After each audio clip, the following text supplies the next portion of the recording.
Heroes Night on the US PBL Network is brought to you by Belfour Property Restoration. That's Brady Beaton. I'm Brendan Shabath, ready to bring you the first weekend after the All-Star break. And partner, it's been a while since you and I have been on the call together. Yep. Glad to have you back, and what a great day, great weather. And we're going to kick off the second half of the season, Beavers and Unicorns today. Yeah, beautiful day, little muggy out, ball flying here in BP. Should be a fun one. Two teams that going into the All-Star break. We're playing some pretty solid baseball. Met earlier today, and then we get the public game here tonight. Yeah, so these two had a makeup game earlier this morning, 11 a.m., closed to the public. We did have a few kids in the game for some festivities for Kids Day. It was a 3-2 Beavers win. They extend their win streak to 5 straight games. They've won 6 of their last 7, a couple over this Unicorn squad, but they got to face a tough pitcher in Carsey Walker and a lineup that is just desperate for offense right now in the Unicorns. They've really been struggling, trying to get the at-bats up, trying to get the offense up. They got a chance to do it here. The Unicorns have been struggling offensively, but really when you look around the whole league, if you're not named the Diamond Hoppers, you're kind of struggling to get that really consistent offense.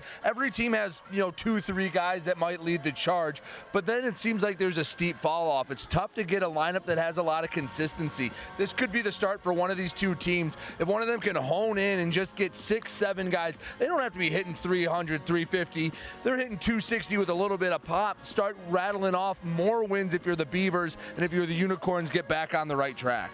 And you talk about the offense, and when we look at the Beavers side, it's interesting because they have the league leader in home runs in Chris Davis, who has 4. But as a team, they've now gone 6 games without a home run. However, in those 6 games, one of them is an 11-2 loss to the Mammoths. If you take that out, in 5 of those 6 games, they've only given up a total of 7 runs. The pitching has really come around for the Beavers. That, with a little bit of good offensive production, is part of this win streak. And that's where they struggled in May, in the early part of the season. You talk to John Dombrowski, their manager, he'd say, hey, our offense is there. We're getting the hits we need. We just need to find that consistency with pitching. You use 5-6 guys in a 9-inning game. If 1 or 2 of them falter, then as a staff, it looks like you had a tough day, but really it's just the old weakest link in the chain argument. They've shored that up a little bit, and now they're not looking too bad. 5 straight wins for the Beavers.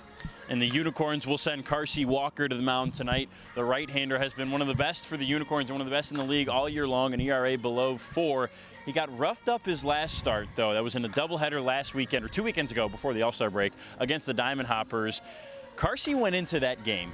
Opponents were hitting 300 against him, but it was with no power. He had given up 3 doubles, and that was it. In that start, 4 1/3 innings, gave up 4 extra base hits, 2 of them home runs, so a 305 opponent average, but they're just slugging 363, and that's with those 4 extra base hits in that one start. He's really been good with the soft contact all year long. And that goes to the new school of thinking in baseball. Hey, singles won't kill you. That it takes 2, 3, 4 to drive in a run. So if you can give up 2 singles, that's way better than giving up that double or that triple in the gap, and that's one thing Walker has done really well so far this season. However, as I mentioned earlier when we started, it's a muggy day out. The ball has been flying out of the ballpark. You want to keep the ball on the ground. You don't want to get it elevated, because here in BP behind us, there have been flicks of the wrist that have seemed like they've carried the fence by 10, 15 feet. There are non-home run hitters hitting home runs in BP today. It's been a really fun first half of the season as we move into the second half. Maybe the most fun part is how closely knit these 4 teams are. The Unicorns sit at first place right now. The Mammoths are in last place. The Hoppers are in last place, 2.5 games back. Everybody's really close, right around 11, 12, 10 wins. Nobody's breaking out yet. This is where we mark where the teams are at the All-Star break and now see where they end up in about a month as we head into the playoffs. But it's been really close all year. On one of my favorite statistical anomalies you'll look at, the top 3 teams all have a negative run differential. The Hoppers in last place, the only team that has actually outscored their opponents now. A 20-something to 2 win back in May has helped that a little bit, but still, they've had the most consistent offense. Everyone else, it feels like if one of those teams, as I mentioned, can catch fire, get a little bit of offensive mojo going, that they might be able to put a little distance between themselves and the pack. We'll see if any one of these teams tonight can get a little bit of offensive mojo going. It's the Beavers and the Unicorns on the US PBL Network. We've got starting lineups in your pitcher comparison after the break.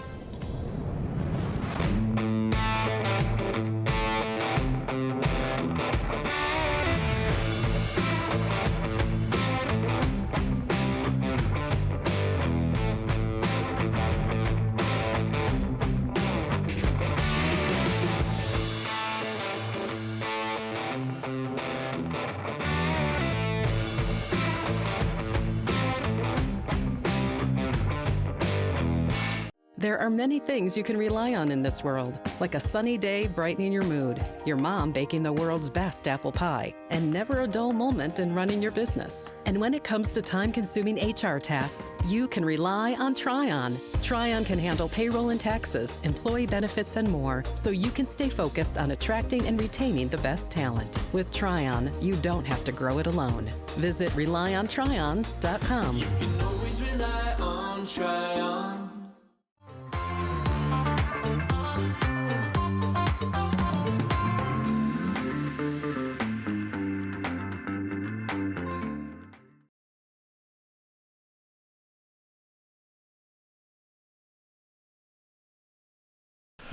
Welcome back to Jimmy John's Field on Heroes Night, where we honor and thank all of the first responders here in our community that put their lives on the line and are the heroes of this community that we live in. Let's take a look at the other sponsors for Heroes Night, as Heroes Night is brought to you by Belfour Property Restoration here on a thirsty Thursday. It's also brought to you by Ascension.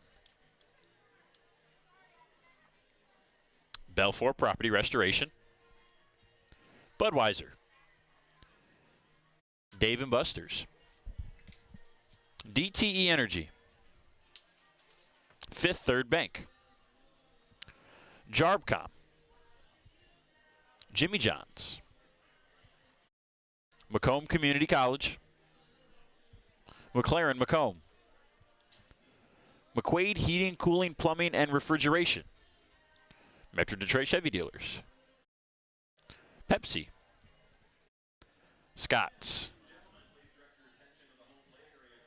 and United Wholesale Mortgage. We thank all our proud sponsors for everything they do for the USPBL and for Jimmy John's Field as they're exchanging the lineups at home plate and a couple of pregame ceremonies as the fans in the grandstands watch on. Let's take a look at the lineups for tonight's game between the visiting Birmingham Bloomfield Beavers and the home Utica Unicorns. We'll start with the Beavers first, and there's no surprise at the top of the order there. It's one of the league leaders in every category, Chris Davis.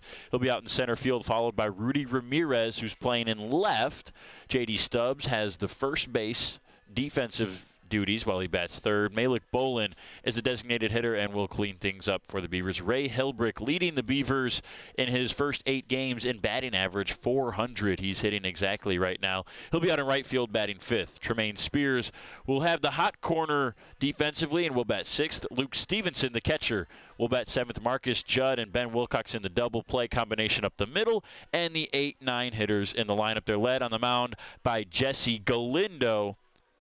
For the Beavers, the right-hander, making his 6th start of the year. For the Unicorns, it is Lucas Gooden leading things off and playing out in left field. Jacob Bisharat will play first and bat second. Nick Pastor, who's had a really good month or so for the Unicorns out there in center field, is out there again tonight, and he'll bat third. Felix Aberrett, the championship of last season's or the MVP of last season's championship game between these Unicorns and the Beavers. He'll bat 4th and will catch as he makes his return to the USPBL. Josh Baker is the designated hitter. He will bat 5th.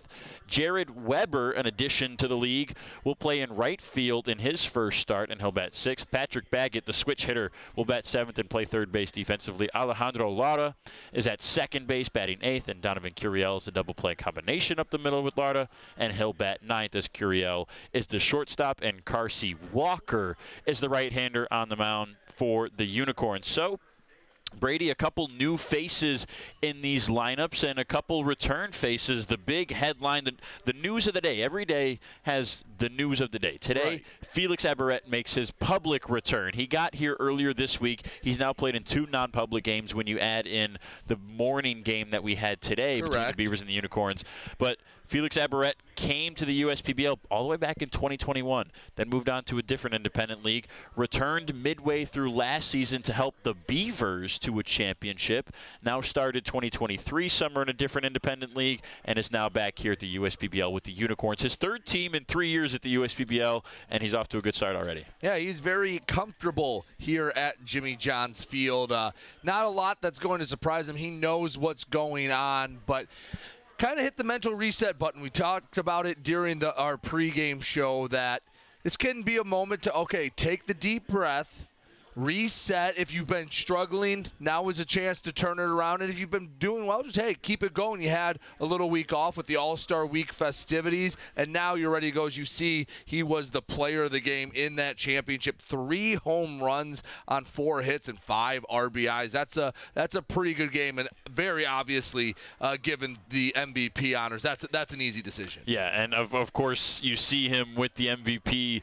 certificate there. That's his wife behind him. They were FaceTiming family back home to show them what he did, and I remember that game last year. That was just unreal. It was a really entertaining game between the Unicorns and the Beavers, and Aberrett, who I think had only had 2 home runs or maybe 1 up until that point in the season in about 15 or 16 games, went out and did that, and that was pretty special. But now it's a different look for him. He's going against some of his championship teammates in the purple and red against the Beavers from last year. Said he got to town, and he is familiar with the area. Has been here for a 3rd season now, and immediately was he said he's kept in touch with his championship teammates, but it was always nice to see them, and got to see them again this morning and say hi to them. Guys like J.D. Stubbs, Malik Bolin, he played against last year. Now as Malik is on the Beavers, Chris Davis was a championship member of that team. Jesse Galindo makes the start tonight, another former teammate of Felix Aberrett. So we'll see if Galindo is able to take down Aberrett, as you see him coming out of the dugout right there with the starting lineups. Righty versus righty in Carsey Walker and Jesse Galindo, 2 guys who are coming off of rough starts. Their most recent starts were both pretty difficult ones for both of them. A chance to kind of right the ship and have a good start today. All right, and as we mentioned, not the optimal conditions for it. Humid day, balls carrying, and the wind's blowing out to right field a little bit. So if lefties can get underneath of it, don't necessarily need to get all of one to put it over the fence. Going to need a lot of ground balls like we talked about. But, yeah, 2 guys trying to bounce back. That goes back to you had the week off for the All-Star game. You can kind of hit that mental reset button and put everything behind you and start this chapter of the season anew.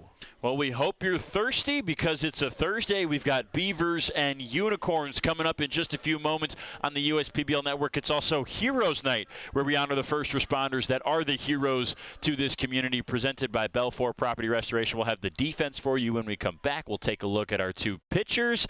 We got to step aside for the anthem. It's Beavers and Unicorns coming up in just a few moments on the USPBL Network.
Jimmy John's Field is the perfect venue for birthday parties, summer picnics, company outings, and provides the best entertainment in Metro Detroit with great baseball all summer long. Spend your summer nights under the lights at Jimmy John's Field in historic downtown Utica.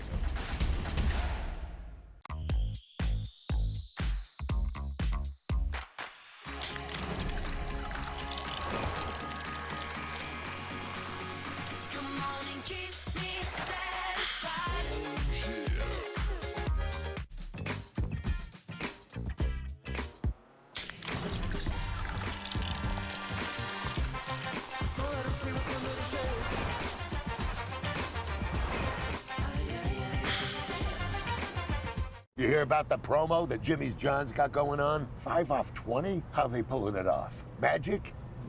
You got David's Copperfields in there? Show yourself, Copperfield! Jimmy John's. $5 off orders of 20 or more.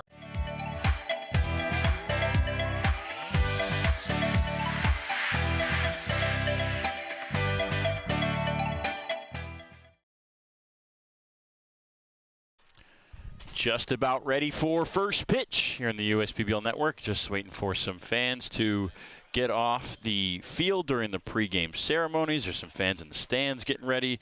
With the time that we have, let's take a look at the defense brought to you by Three Dimensional Services for the Unicorns here in the top of the first. Gooden in left, Pastor in center, and the newcomer Jared Weber is out and right. It's Baggett and Bisharat on the corners. Curiel and Larda are up the middle, and rounding out the battery with Carsey Walker is the returning championship game MVP from last year, Felix Abaret. Should be a fun one. We talked about Carsey Walker at the top of the show. Let's get into the numbers with him. This will be his 4th start of the year, 11th overall appearance. He's got a 20.1 innings pitched so far this year. The ERA, as you see, below 4. 25 hits given up, and the big number that stands out, Brady, for Carsey Walker, 14 Ks to just 4 walks. He's really controlled the strike zone all year long. And he's obviously, with those numbers, a pitch-to-contact type of guy, and that's worked out for him through most of those 20 innings. He mentioned in his last start he gave up some hard-hit balls, but for the most part, he gets that weak contact, doesn't give up a whole lot, where if you look at Jesse Galindo, he's thrown some of the most innings in the league at 32, and, well, he's high risk, high reward. 45 strikeouts in those 32 innings with the 14 walks. The ERA a little higher than you would like it, but you know at any given moment he can get a strikeout to get himself out of a jam. Davis, Ramirez, and Stubbs lead things off for the Beavers. 3 lefties in the lineup today for the Beavers. They're typical 3 lefties.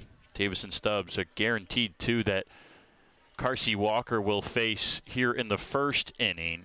We mentioned the opposing batting average is pretty high for Walker, one of the higher spectrums in the league at 305.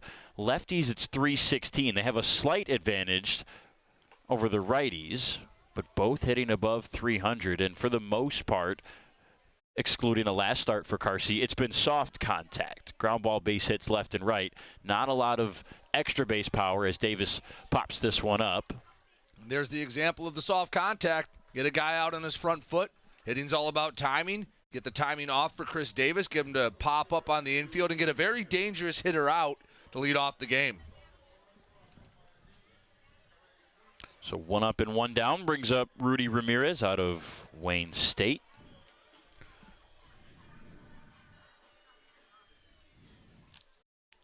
Ramirez in his 9th game since joining the league after the showcase. Swings and misses at the first pitch. As soon as he joined after the showcase, he's been thrust right into the flames, struggling a little bit just over the Mendoza line of 200. But if you looked at any of his numbers at Wayne State, you know he's got some pop from the right side, and he can be a dangerous guy if he starts to heat up a little bit. Swing and a miss. Quickly 3 pitches and a strikeout for Carsey Walker. And just like that, 5 pitches and 2 outs. Brings up J.D. Stubbs. And Carsey Walker's a pretty easygoing guy. We were talking to him before the game, and he doesn't take himself too seriously. When he gets on the mound, obviously focused in, but he seems ready to go here on a Thursday. Left side, tough over-the-shoulder catch for Patrick Baggett, but he makes it look easy, and that's an easy first inning for Walker and the Unicorns. They're out of it like it's nothing. 6 pitches for the starter, Carsey Walker, and the Unicorns get out of the first. It's 0-0. We'll head to the home half of the first in the USPBL Network. They call me Prospects. Since the day I was born as a diver's watch, the challengers of the world have taught me many things. Life is not a numbers game. It's about challenging ourselves. No matter what happens, just follow your heart. These pioneers drive our generation forward. Not by setting records, but by never giving up. Keep going forward. Prospects.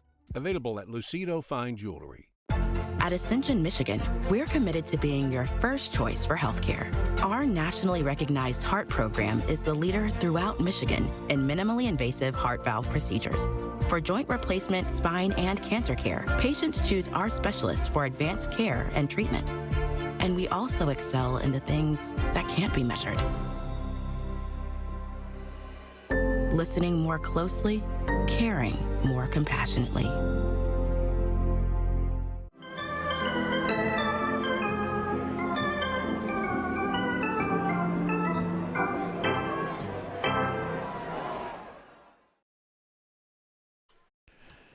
Unicorns half of the first. Beavers went quickly 1-2-3 in the top half of the inning. This gives us an opportunity to look at the defense behind Jesse Galindo making his start tonight. It's Ramirez in left, Davis in center, and Hilbrick out in right field.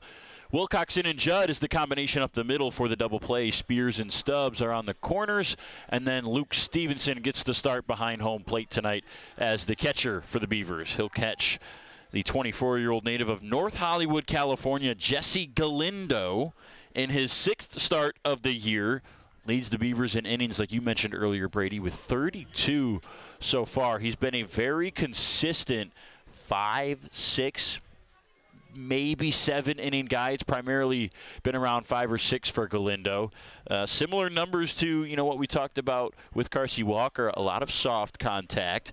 14 walks to 45 strikeouts this year. He has really been in the strike zone a bunch, a lot more than last year.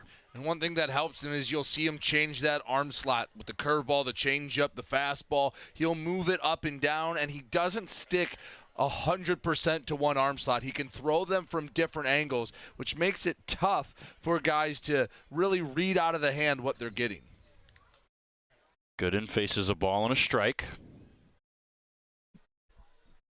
Lucas Gooden batting .214 in his first 13 games this season as we're into the second half officially after the All-Star break.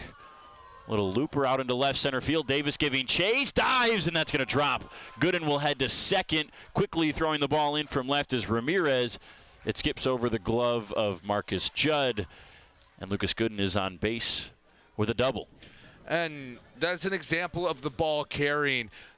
Brendan, I kind of agree with you off the bat. He barreled it up, but it was kind of an all-arm swing. He didn't get the lower half into it. He just kind of flicked the wrist, barreled it up, and it just kept going into that gap. Chris Davis did everything he could to try to make a highlight reel play, but a leadoff double for Gooden on maybe not his best swing of the year, but he certainly will take it. It felt like Davis had a good chance to get that ball for a moment. Galindo has to go quickly. The pitch clock got all the way down to 1 second, and Bisharat looks at strike one. Jacob Bisharat, 178 average. There's a lot of power hiding in this bat. We just haven't seen it yet. He did get his first home run of the season in a non-public game last week. And he hasn't been 100% healthy. Now, a lot of guys can use that as an excuse or say that it's hard to go a full summer and feel 100% like you do in spring training. But if this guy gets feeling good and he's seeing the ball well, he had a few other nice swings this morning that didn't result in hits, look out, because you're right, he does have a lot of pop from the right side. The 1-1. Curveball misses just inside. 2 balls, 1 strike. Bisharat, when talking about the home runs too, in the first one that he got, he also mentioned he had one robbed this morning by Chris Davis out there right at the 395 sign in center field. Said it would have been a 3-run blast that would have changed the complexion of the game, and he's certainly right. They only lost the morning game by 1. Notice they've thrown a lot of soft stuff to Bisharat. I think that's the first fastball of the at-bat, tried to bust him up and in. For Galindo, it's a fastball, changeup, curveball, and slider. The slider is typically one that comes from that 3/4 arm slot, and the curveball is more over the top.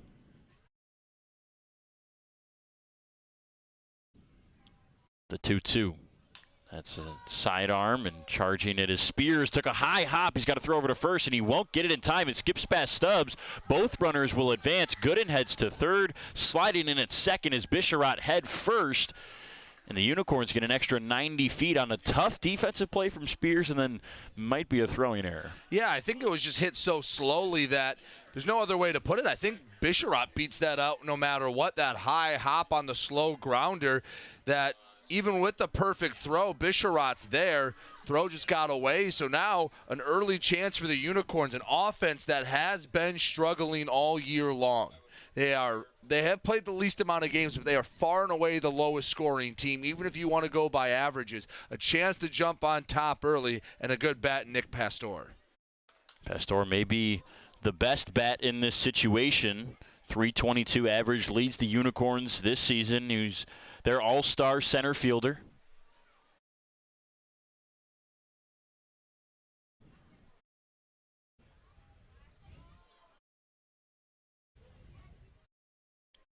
The 0-1 out to center field, dropping, and that will sit in front of Davis for a base hit.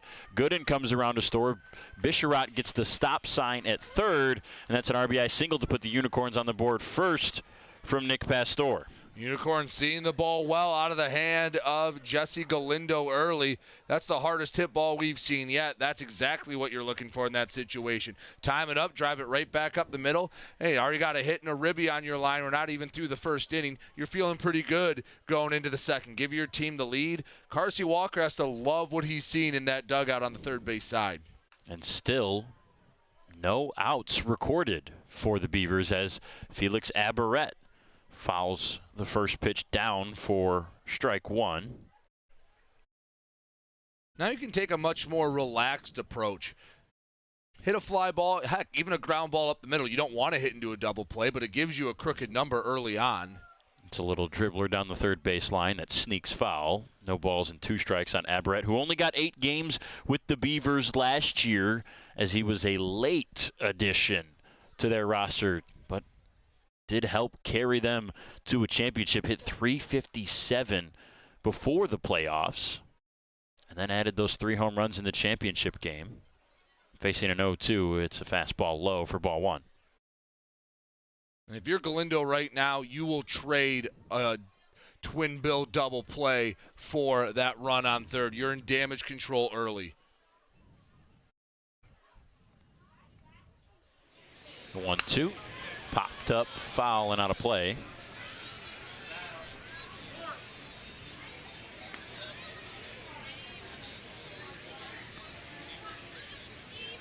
The Beavers are not particularly adept as a pitching staff at getting the ground ball, which is what they're looking for here with the double play in order. And still no outs recorded here in the bottom of the first. The 1-2. This is outside with the slider. 2 balls, 2 strikes.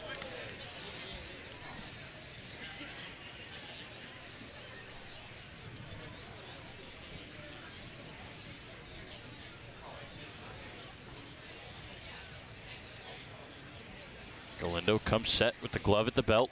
Delivers, runner goes to second. Abaret out to left, pretty well struck. Coming in is Ramirez, but it just sits foul off the end of the bat a little bit. We'll try it again. Just a bit out in front, couldn't get that power behind it.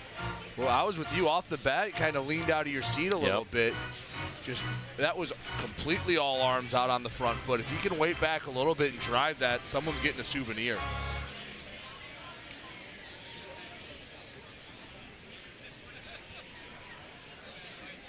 There have not been many souvenirs this year. The 2-2 swing and a miss. Galindo got him with the breaking ball. And that's a much needed strikeout to record the first out of the inning with a dangerous hitter at the plate. That brings up Josh Baker. But going back to not being many souvenirs, home runs are just down this year in the USPBL, and there's a multitude of factors. Some of it might be the weather, some of it might be the hitting, but I think the consensus is that the pitching has really improved this year from years past. Yes, you have to tip your cap to the pitchers, and when they miss, they're missing, and they're having problems with control and walks, not missing right over the plate. There's a back pick to third from Stevenson, and they almost got Bisharot sleeping. He did get back on the head first slide. It's 1 ball and no strikes on Josh Baker. You can find a way to survive a walk. If you miss middle, hey, nothing you can do when that ball lands over the fence. Runner goes, and that drew Wilcox into the second base bag, so he can't field the liner that went right to the shortstop position. A well-timed dart to second base from Nick Pastor, right on what would have been a line out and maybe a double play had Wilcoxon not covered the bag. A run comes around to score, and now it's 2-0 with runners on the corners and only one out. That was a well-timed hit and run. I don't know even if Wilcoxon's over there. That one had a little bit of elevation on it, but still, with him coming over to third, works out to perfection. That's exactly how you want that hit and run to be drawn up. Bisharat came around to score. Pastor, while running on the pitch, was able to get over to third as Jared Weber looks at strike one. Weber, the newcomer, 23 years old, one of the younger players in the league out of Crawfordville, Florida, excuse me.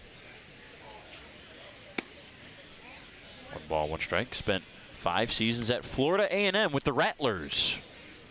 One of the better mascots in college, I think. I do like their logo and color scheme.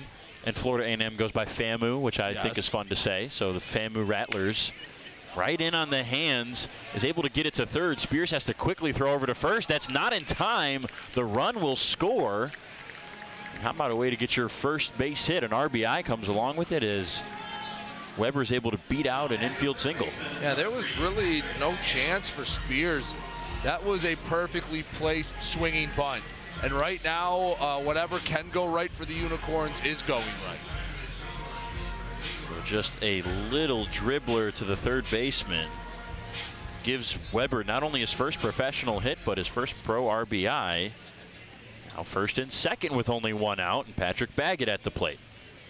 The switch hitter batting from the left side, playing third base today defensively. Sidearm swing and a miss on a lazy cut for strike 1 from Baggett. Yeah, that was a half-hearted hack for sure. He was sitting fastball early and just couldn't keep the hands back. What's interesting about this first inning for Galindo, a guy who's usually, let's say, in the middle of the pack as far as efficiency goes, getting hitters out quickly and keeping the pitch count low, is all of these at-bats are short. He's only gotten to 2 strikes twice as Baggett's facing the 1-1. He's only gotten to 2 balls twice as well. Everybody's putting the ball in play pretty quickly. And you mentioned it, Brady. They're seeing it out of his hand pretty well, and that's usually an indication. Short at bats, but success for the hitters. And there's been a little bit of bad luck mixed in there. I mean, a couple of infield hits, but we've seen 2 or 3 barrels where they've been hit hard back up the middle. So it hasn't been all on luck, and there's another barrel. Out to left center. That's going to drop for a base hit. They're going to hold Baker as the Unicorns play station to station and load the bases off the bat of Patrick Baggett. Boy, just another little soft single. Keeps the inning going. Now the 8th hitter stepping up to the plate is Alejandro Lara. You need to add as much as you can in the first inning, because we have seen before where teams will put up a bunch of runs early and then go silent the rest of the game. Seen it. I think every team's really taken their turn doing it. So when you have an opportunity, you need to strike, especially when you're an offensive team struggling. So assistant manager for the Beavers, Frankie Luxa, is going to come out and talk things over with the entire infield. Obviously the double play in order with the bases loaded. And I mean, what do you say to your starter in a situation like this? A guy who's been, I'd say, arguably your ace all year. Ryan Mann has been very good as well. The two have invariably traded good and bad starts, and Galindo's coming off a bad start. His last time out was back on June 30th. That was the 11-2 loss to the Mammoths, where he went 5 innings and gave up 7 runs on 7 hits. I think you just try to calm him down, reassure. I mean, maybe if there's something you notice that's making him more readable on the mound, you let him know, but this is more a mental side. On the ground through the left side for a base hit. This will score 1. Coming around to score as well is 2 runs as Weber scores. And now it's first and second, 1 out. 5 runs on 7 hits for the Unicorns this inning, and it only took 1 pitch after the meeting on the mound, and you can see Galindo's face just disappointed with this first inning. There has to be something that the Unicorns have noticed out of the hand, because you're right, Brendan. It's early in the at-bats. They're not waiting to see a pitch. They must know something up there that they are able to attack early and often. Curiel takes outside for ball one. And already some action in that Beavers bullpen.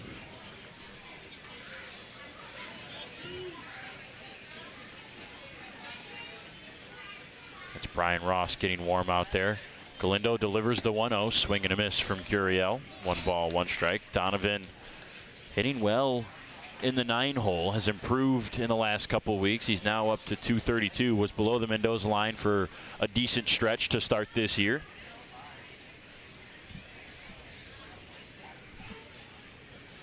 The 1-1.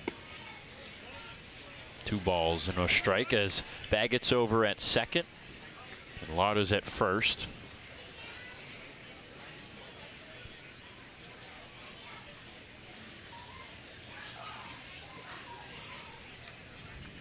Still only 1 away in the inning. The only recorded out so far this inning was a strikeout to arguably the best candidate to get a base hit for the Unicorns, Felix Abaret. And that was still a battle. That strikeout is the meat of a 6-hit sandwich. 3 hits before, 3 hits after. Now Curiel trying to add to that. And it's a full count.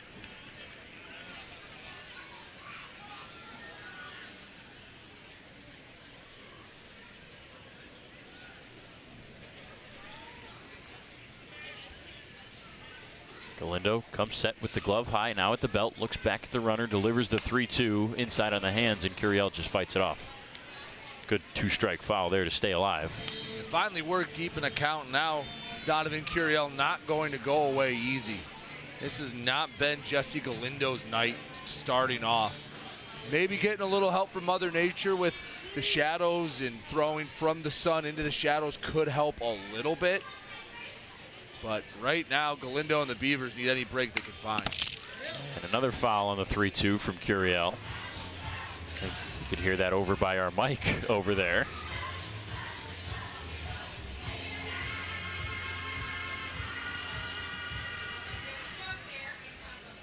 Galindo still desperately looking for a ground ball. He's had a few ground balls in this inning. They've just been perfectly placed. Now the 3-2. Curiel swings at it well inside. It was certainly ball 4. Galindo will barehand field throw to first, and he gets the runner as the 2 advance into scoring position. Curiel is out on the 1-3 put out for the second out.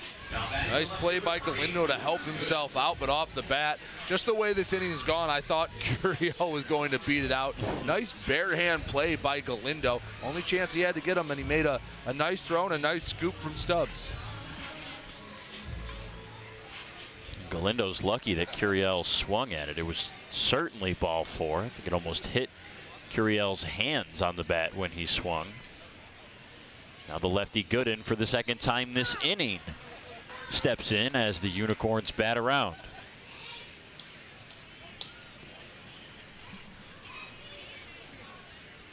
Gooden saw 3 pitches his first at bat. And on that third one, doubled to left center as Davis dove for the ball and couldn't get it. Hard to imagine how different this inning would be had Davis made an outstanding play out there. Yeah, who knows if that maybe gives Galindo a little more confidence. Doesn't get the Unicorns rolling as much, but man, this has been a dream start for the Unicorns. I don't know how many 5-run innings they've had all year long. This is an offense that has really struggled all season long. The 1-1 misses outside, 2 balls, 1 strike. They had just 2 runs in the morning game. They're last in run scoring this year, pretty significantly. Almost 30 runs behind third place. 2-1. Well struck to center field. Davis going back. He's just short of the warning track where he'll make the grab. It was a good sound off the bat of Gooden, and finally the Beavers are out of the inning. A little bit of small ball for the Unicorns leads to 7 hits and 5 runs, and they've got an early advantage here on the USPBL Network. Slide into a new home. Work with a local mortgage pro who works for you. Get a cheaper, faster, easier home loan. Find a mortgage broker near you today at findamortgagebroker.com. With a transforming world, we can see how drastically the world is heading towards automation. And so, we need 24/7 surveillance and security systems for our homes and businesses to avoid any theft or breach of privacy. JARBCOM brings the installation of security cameras to the tip of your fingers with our state-of-the-art mobile app. JARBCOM also provides surveillance monitoring of your entire property with flexible options that offer a dependable solution to be scaled to fit any domestic or commercial need. Contact JARBCOM today for a free estimate at 800-369-0374 or look us up on the web at jarbcom.com.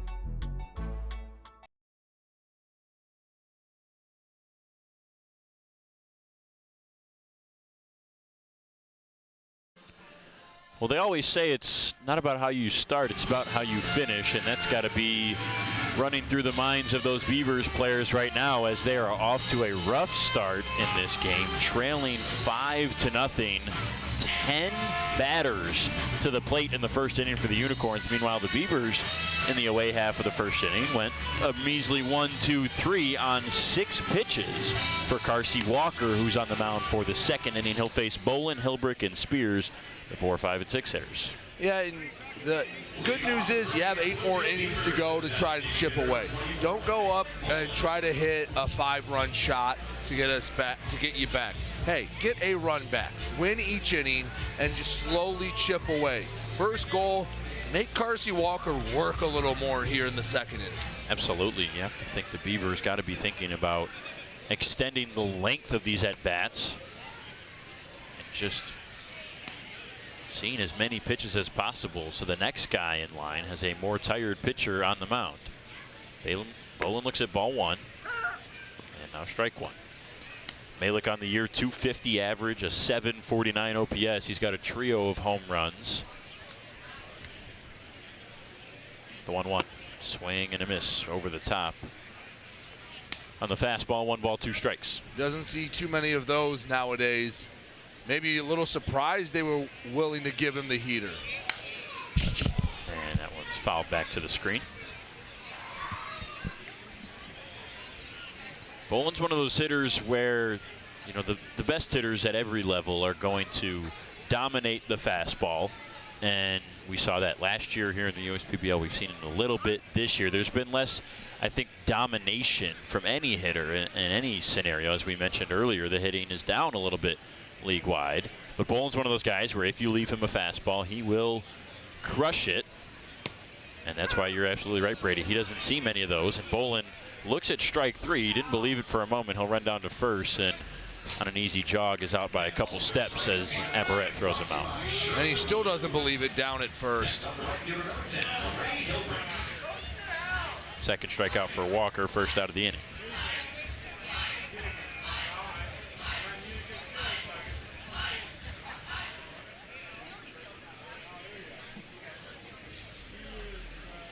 Hilbrick puts this one on the ground. That will stay fair, just towing the line down the first base side. And look at that. Another quick inning so far for Carsey Walker. 2 up and 2 down brings up Spears. You know, if you're Tremaine Spears, you probably are itching to get up at the plate, trying to make something happen. I think you probably take at least a pitch. Maybe you take until you see a strike just to make Carsey Walker throw an extra pitch or 2. Make him work a little bit. Walker has recorded 5 outs, and it's been 12 pitches. 6 in the first, and we've already had 6 in the second. That is so his rate is going up. Yes, but that's still he's going to throw at least 7. And he might only throw 7, as that's just foul. Hit the lip of the dirt. That was pretty close, though.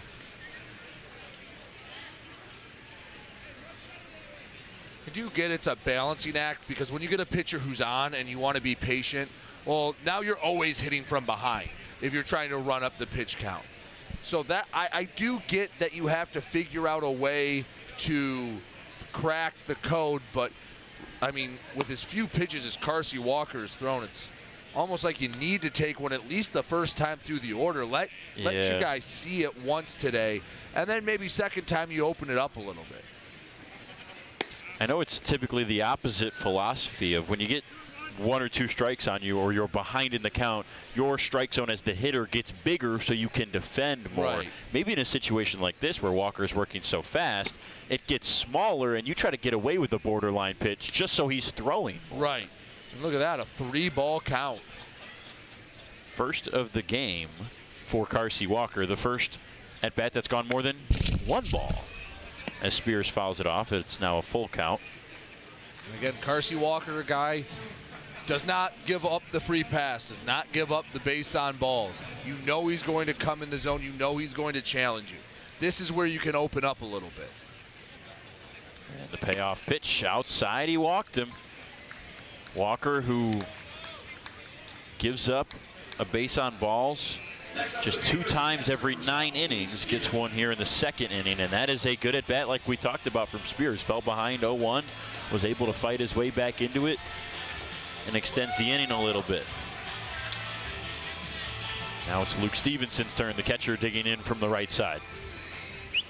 Average hasn't been there. The power has. Already a pair of home runs in his short time in the USPBL. Then a big power bat from the catcher position for Coach John Dombrowski. Diesel typically likes the defensive catchers, right, if history is any indication. But to have one who can bring a little bit of offense, he's got to be a little bit jealous looking at the catcher on the other side that was on this Beavers team last year, Felix Averette, who could do both defend and hit at the plate. Stevenson certainly has a plus arm in the league. Right. And plus power, just looking to sprinkle some base hits in there. Swing and a miss. And you look at both of them. They've got those big builds to them, broad shoulders. You can tell both of them have the ability to put it over the fence on any given swing. 2 balls, 1 strike. Walker delivers. Righty-righty matchup, misses outside. 3 balls and a strike. Stevenson is just 4 for 23 in his 8 games played this year. And, well, you mentioned Brady, the 2 home runs. Do the math. He's hitting a home run on 50% of his hits. And that can be very valuable to a team. I know that's a very new school approach. Smoked out to left. That one is not going to hang up enough to go, but it will be extra bases for Stevenson. He goes to second. Spears gets the stop sign at third. A well-struck ball for Luke Stevenson. We talk about sprinkling in some base hits. 104 off the bat. And it's second and third with 2 outs for Marcus Judd. He absolutely crushed it. If he gets the backspin, it's going into the Chevy Pavilion. Had the top spin drop, so he's going to have to settle for a double, but that's a nice swing where he absolutely hammered it. A hard liner to the left field wall on 1 hop. Maybe the Beavers can respond. It feels like it's hard to get the numbers to back this up because just of the capabilities we have here in the league. But from my observing of the league, and Brady, I think you might agree with this, it seems like the best teams in the league that win the most games are the ones that are able to respond to the bad inning on offense. So the Beavers go out and give up 5 runs. Can they get 1 across here? Maybe 2 if Judd gets a base hit to the right spot and Stevenson's able to score. If you can keep it in there and at least put a crooked number up, you can stay in this game. Oh, and it does feel like the lead is never safe in any situation. Whenever someone scores first, that they usually don't hold it for all 9 innings. I would agree with you there, yes. It seems like it's more of a mentality thing, too, a momentum thing of just not being down 5-0, being down 5-1 or 5-2. And I think another factor that plays into this is you will see more pitchers on the mound. You won't see a guy go 7.5 innings or 7 1/3 innings and then have 1 or 2 dominant guys in the bullpen. That was a nice pitch from Carsey Walker to get the strikeout. Beavers stranded few runners. That's been their kryptonite all year long. It continues. They're still down 5-0 here on Thirsty Thursday. Unicorns batted when we come back. Check your checking.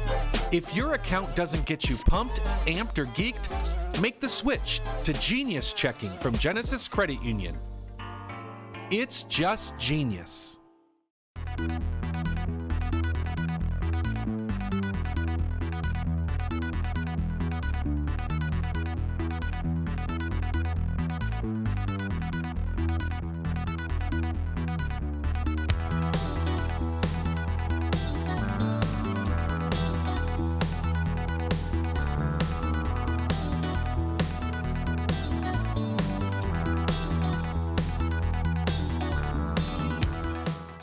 We're the financial champion of Michiganders.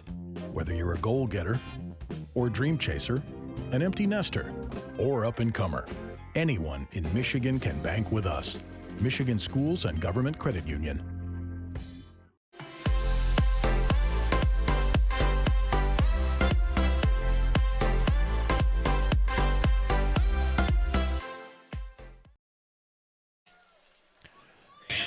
Good day for baseball for some young fellows on Heroes Night. It's not that type of heroes, not the Spider-Man, the first responders heroes, but it's the thought that counts, maybe? Yes, yes, it does. Brian Ross on the mound for the Beavers, a pitching change for them as Jesse Galindo just didn't have it today, and the Unicorns did, and that's a bad combination. It led to 7 hits and 5 runs in the first inning for the Unicorns, and that's all that John Diesel Dombrowski needed to see to pull his starter. So it'll be Brian Ross taking over on the mound. The right-hander this season, 12 appearances, does have a start. This is kind of like a piggyback start. 18 2/3 innings, 14 runs, 13 of them earned. That leads to a 6.27 ERA for Brian. He struggled a bit. Now would be a time to settle down and get some quick innings, because you never plan for your starter to go just one inning. You're usually hoping, even if you're thinking it's going to be a shorter start, 3, 4, 5. Now the good news for the Beavers, they don't have a game the rest of the weekend, so they can kind of burn through their bullpen, and that's probably why Diesel was a little more aggressive with his bullpen. Had they played tomorrow or had they played Saturday, might have to leave Galindo out there and let the cards fall as they may. But last game of the weekend, you're going to have some time off before your next game. You can be a little aggressive and use an arm earlier than you planned. 1 ball, no strikes on Bisharat. Ross, both fastballs, a 2 and 4 seam, plus a curveball and changeup in the arsenal. Bisharat well hit to left, but directly to Rudy Ramirez. A hard line out for the first out. I mean, that's 96 off the barrel. That's a really good swing, and that's something you want to replicate. That's just bad luck. That's one of those that you'll hit one off the handle and it'll dribble down the line for a base knock. But Bisharat, that's a good swing. I know you're going to be a little frustrated going back to the dugout. You have to feel good about that one. And he's had a lot of good swings lately. And he's talked about that, how they've felt good. We mentioned he had a home run robbed earlier this morning. Said the swing feels good, it's just not getting the results. And if that's not the most baseball sentence you've ever heard, I don't know what is. And in this league, it is, like most independent leagues, you get less at-bats than you do in the major leagues. I mean, the major leagues, if you're comfortably on the 26-man roster, you're going to get 300, 400 at-bats. A lot of at-bats in this league is going to be a little over 100. Like it's just not as much runway. So, yes, it's a balancing act between getting a little lucky and having those depth secondary numbers to help back up your play. Pastor works it to 2 balls and 2 strikes. And when you ask people that scout and judge Major League Baseball for a living, people that they have credibility, you know, some of them will say you cannot truly judge a hitter as to what type of hitter they are until they've had 500 at bats. Some will say more, some will say a little bit less, but you know, we always set these kind of mile markers of, okay, this guy's got 30 at bats, now he's at 50, now he's at 100, you know, and each of those markers is where can he improve? What's bad? What can get better? But you don't truly know what type of hitter someone is until they get almost 500 at bats. As Pastor swings and misses for strike 3, it skips off the bag on the throw from Stevenson. Pastor is going to be safe at first on the drop third strike. And when it rains, it pours. Make a really nice pitch. Look like you get the first 2 batters out, and instead you're facing a really dangerous hitter with a man on.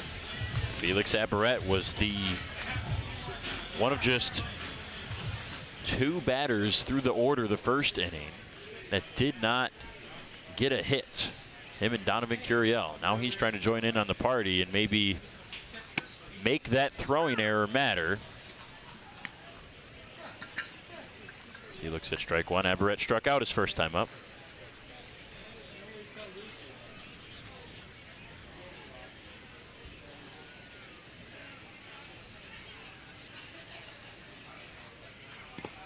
That one skips in the dirt. The runner will go over to second. Pastor with a good jump and a good eye on that ball takes away the double play and puts himself in scoring position. Unicorns doing the little things right. Get on a drop third strike. You moved up on a pitch in the dirt that if you're not, if you don't have your eyes on it, you don't have a good jump, you might not be able to move up that 90 feet. And that's all it's been, is small ball for the Unicorns. They've got 1 hard hit ball, and that was the fly out from Bisharat in this inning to lead things off.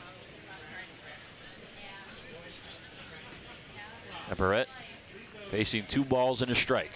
Pastor at second, only 1 down. And it misses inside, 3 balls.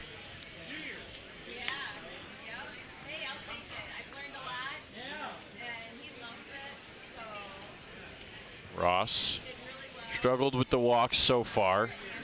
Both walks and strikeouts per 9 are in the 6 range. Strikeouts are closer to 7. Walks are right around 6.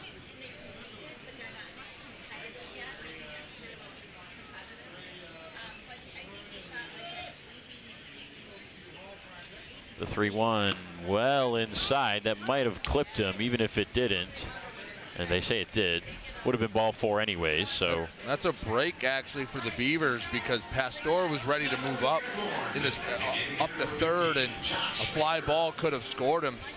Actually a little better than ball 4. And now an infield conversation between Stevenson, Judd, and Ross. The second mound conversation the Beavers have had in as many innings. Just need a settle down inning. They need to get out of here with the goose egg, because if the Unicorns can put up 2 or 3 more runs, kind of crush the spirit of a team before the game really even gets into the swing of things.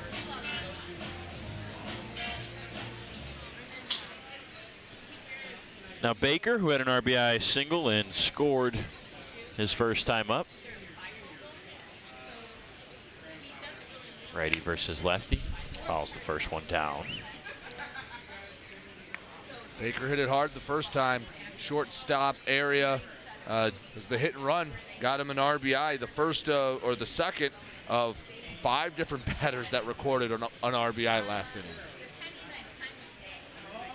0-1, Ryan Mann in the bullpen. Both runners advance on another passed ball in the dirt. So again, takes away the force out. No double play in order. 2 in scoring position for a good hitter in Josh Baker. Josh Baker, if he can barrel one up, you can really crush the rest of the spirit that the Beavers had, because they had that little rally in the top of the second. They showed a little bit of fight. This is the response from the Unicorns where, hey, you put one down the line, you put one in a gap, not even thinking about putting one over the fence, that's an 8-run deficit, and I don't care if you're playing 20 innings. That's a pretty steep mountain to climb. Baker waits on the 1-1. And I don't know if it's Stevenson or Ross that's really missing. That's another one that skips away from the catcher, Luke Stevenson, even on a swing and miss strike. We've already had 2 pass balls in this inning. The first one advanced past Storr to second when Aberrett was up. The second one advanced them both an extra 90 feet to second and third. I don't think they're getting crossed up because it's all been on breaking balls. So it's not as if he's been going down to block the changeup and it hits him in the chest, or he's got his glove up and it skips in. Could just be anything from Ross missing his spots a little too low, Stevenson just not seeing it really well out of his hand, because he didn't really have that problem when Galindo was on the mound. 1-2. Skips in the dirt. That gets under the legs of Stevenson. Easily coming home to score is Pastor standing up. 6 runs for the Unicorns. 3 pass balls in the inning. Aberrett goes over to third, and the wheels are just falling off for the Beavers very early in this Thursday night game.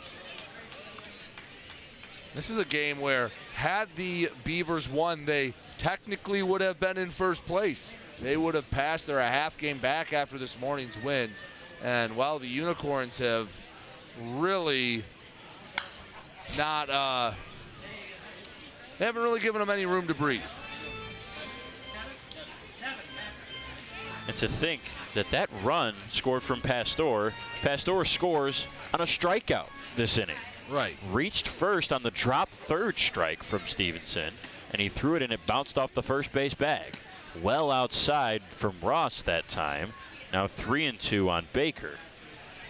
How different these first 2 innings would have been had the early at-bats just gone a different way. You think about the little looper from Gooden that led to a double. If Davis makes that catch, who knows how that first inning goes. They would have recorded 2 outs in the first 4 batters. Instead, 10 came to the plate. Now the 3-2 to Baker is kept alive on the foul ball. Think about if Pastor is out on that strikeout. There's 2 outs for Aberrett and nobody on. On the flip side, if Bisharat finds the gap or elevates a little bit, how much worse this inning feels. Right. 3-2 again. This time is outside. Baker takes it easily for ball 4.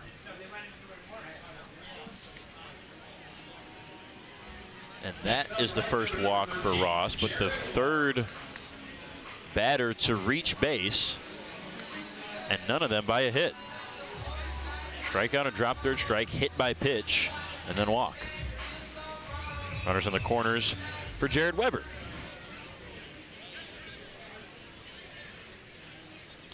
RBI single on his first pro hit last inning for Weber. Take strike 1. Maybe hoping for a little better hit. Got the first one out of the way. Hoping to square one up. Had another RBI. You'd only be 2 innings into your pro debut, and I'll have 2 RBIs on 2 hits. That's pretty good. Fastball skips in there, and that will get away again from Stevenson. Aberrett just trots home all the way over to third. Goes Baker. He thought about coming home for a moment as it skipped past Spears. So if my scorebook's correct, Aberrett was hit by a pitch, moved up to second on a wild pitch, moved up to third on a wild pitch, and now just scored on a wild pitch. That's the same thing that happened to Pastor, who reached on the drop third strike. And now Baker's all the way over at third base. Inside on Weber as he jackknifes out of the way. 2 balls and a strike.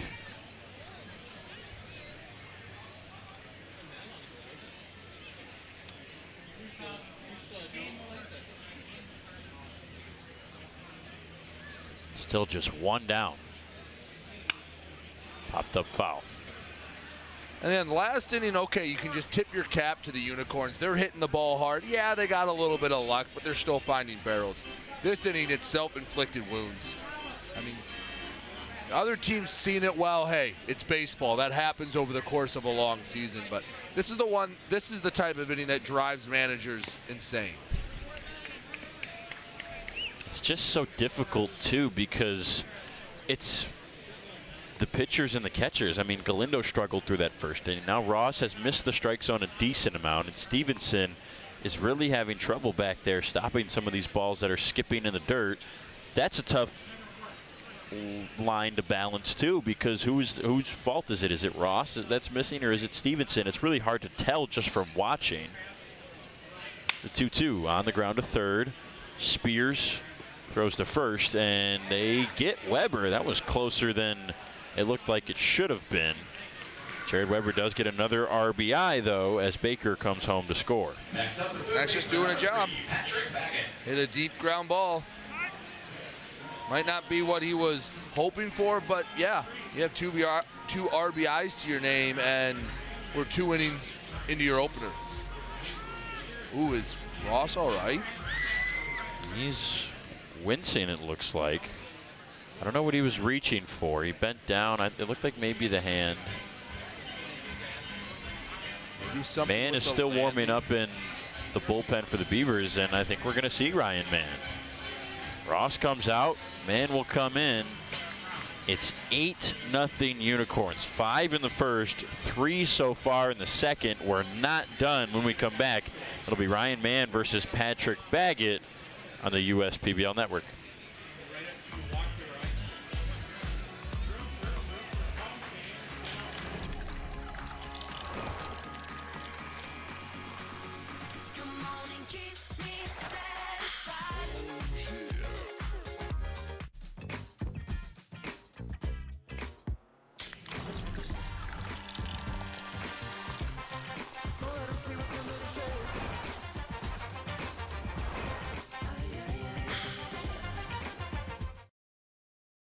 Slide into a new home. Work with a local mortgage pro who works for you. Get a cheaper, faster, easier home loan. Find a mortgage broker near you today at findamortgagebroker.com.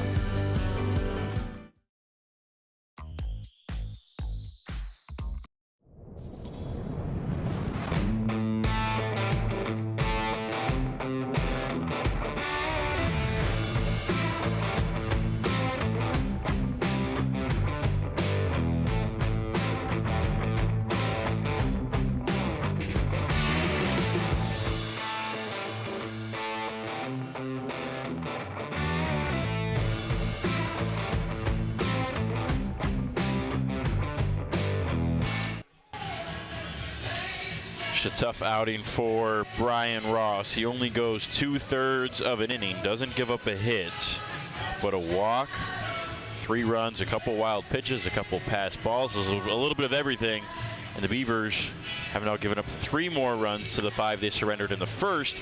Ryan Mann will come on to try to stop the bleeding. Yeah, and your goal right now is the same that Brian Ross had. Eat up innings. Hey, get them through. Try to keep it with somewhat in reach and give your offense a chance coming up, because, again, the first time through the order, it was all hits. Second time through, they haven't given up a hit, but it's been walk, wild pitch, error. A little bit of everything but hits.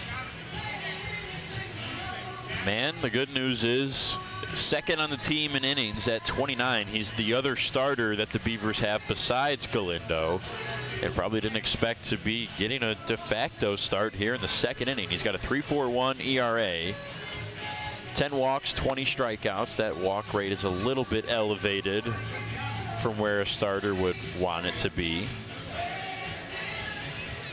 He is an imposing presence on the mound. Got the 5-pitch mix, the 4-seam fastball, knuckle curve, circle change, slider, and the 2-seamer.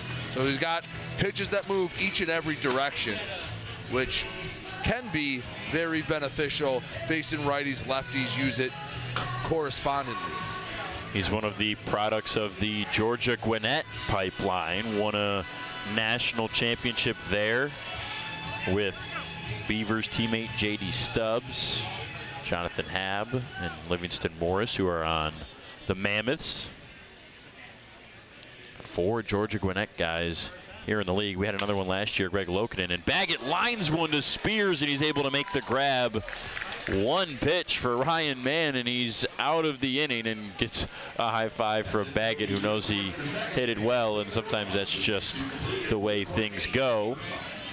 But man, 8 runs, and the Beavers are going to have to look for something on the offensive side.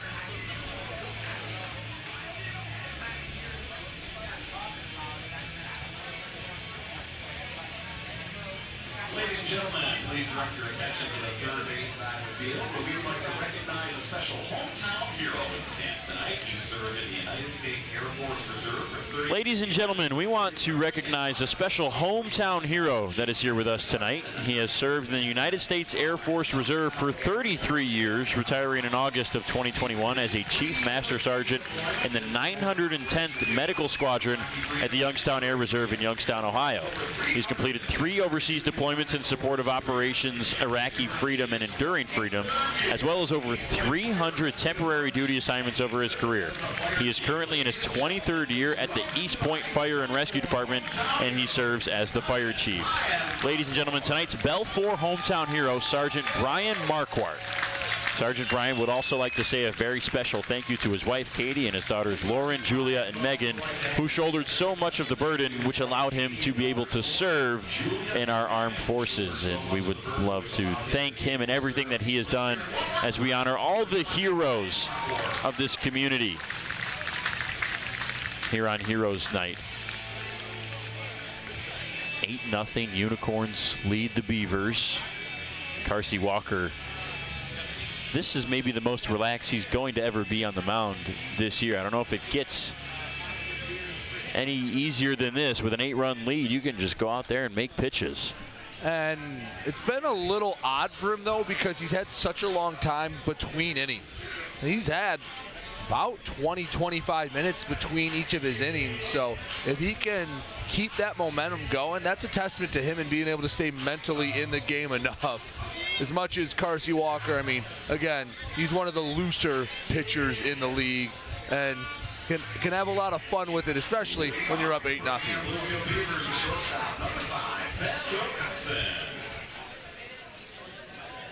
So it's the 9-1-2 hitters, Wilcoxon, Davis, and Ramirez, as Wilcoxon takes strike one. Only one hit so far for these Beavers. It came from Luke Stevenson last inning, a double.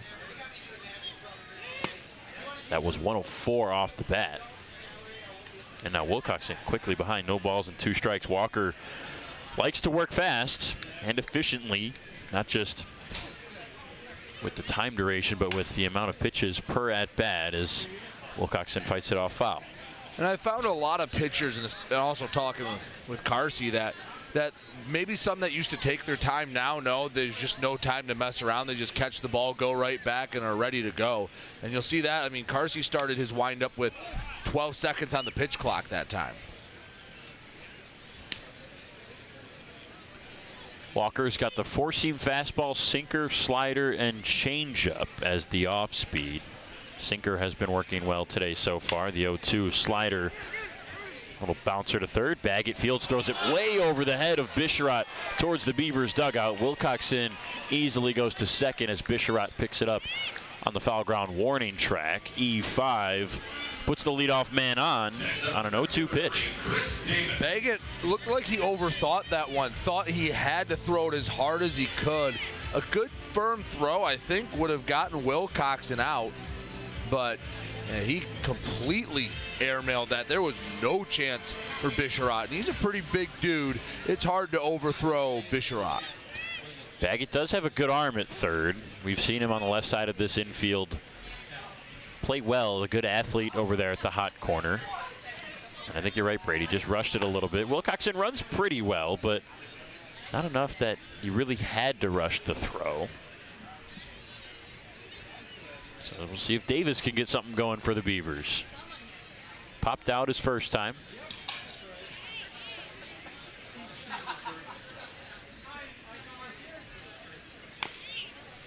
Grounds it foul. No balls, 2 strikes. Davis is maybe the best and biggest story of the year. How much he has improved from a season ago with these Beavers. Now not just being improved, being a star, being one of the dudes in the league. Curiel backs up, and Wilcoxon did not get a good judgment of that looper And that's a double play for the Unicorns, and the Beavers just cannot get anything to go their way. Wilcoxon was going off the bat. He thought that was a liner into the gap. Instead, it just died right into the glove of Donovan Curiel, and now 2 outs. And that is an unnecessary error. Hey, it's 8-0. I know you're trying to make something happen, but let's say you go back to second and it does land. What's the worst case scenario? You end up on third, you work your way back, where if you try to cheat a little and move ahead, now it's doubled off, and any momentum you would have had is now gone. You let the Unicorns off the hook in this half inning. And the Unicorns essentially get that error back. Right. I mean, that's just a base running error by Wilcoxon. And he only reached on the throwing error from Baggett in the first place. Ramirez looking at a ball and a strike. Walker delivers. Slider breaks in there beautifully. 1 ball and 2 strikes. Carsey Walker is just locked in right now. He is in a groove. A 1-2, swing and a miss. Blew the fastball by him at the bottom of the zone at 90. Ramirez is down. Walker faces just 3 in the third for the 5th third out recorded of this game. And he is cruising right now through 3.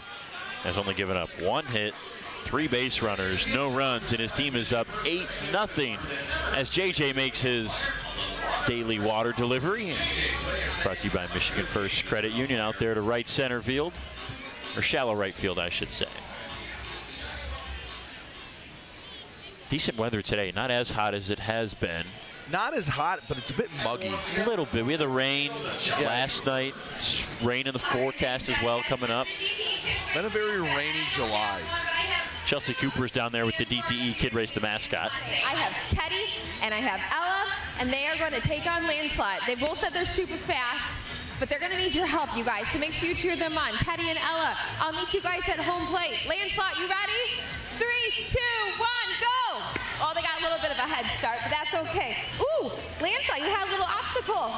Landslot, they are catching up to you. Teddy and Ella are super fast. They are rounding third. Fans, make some noise as they try to beat Landslot. Come on, you guys. Ooh, nice job, Teddy and Ella. Good job, you guys.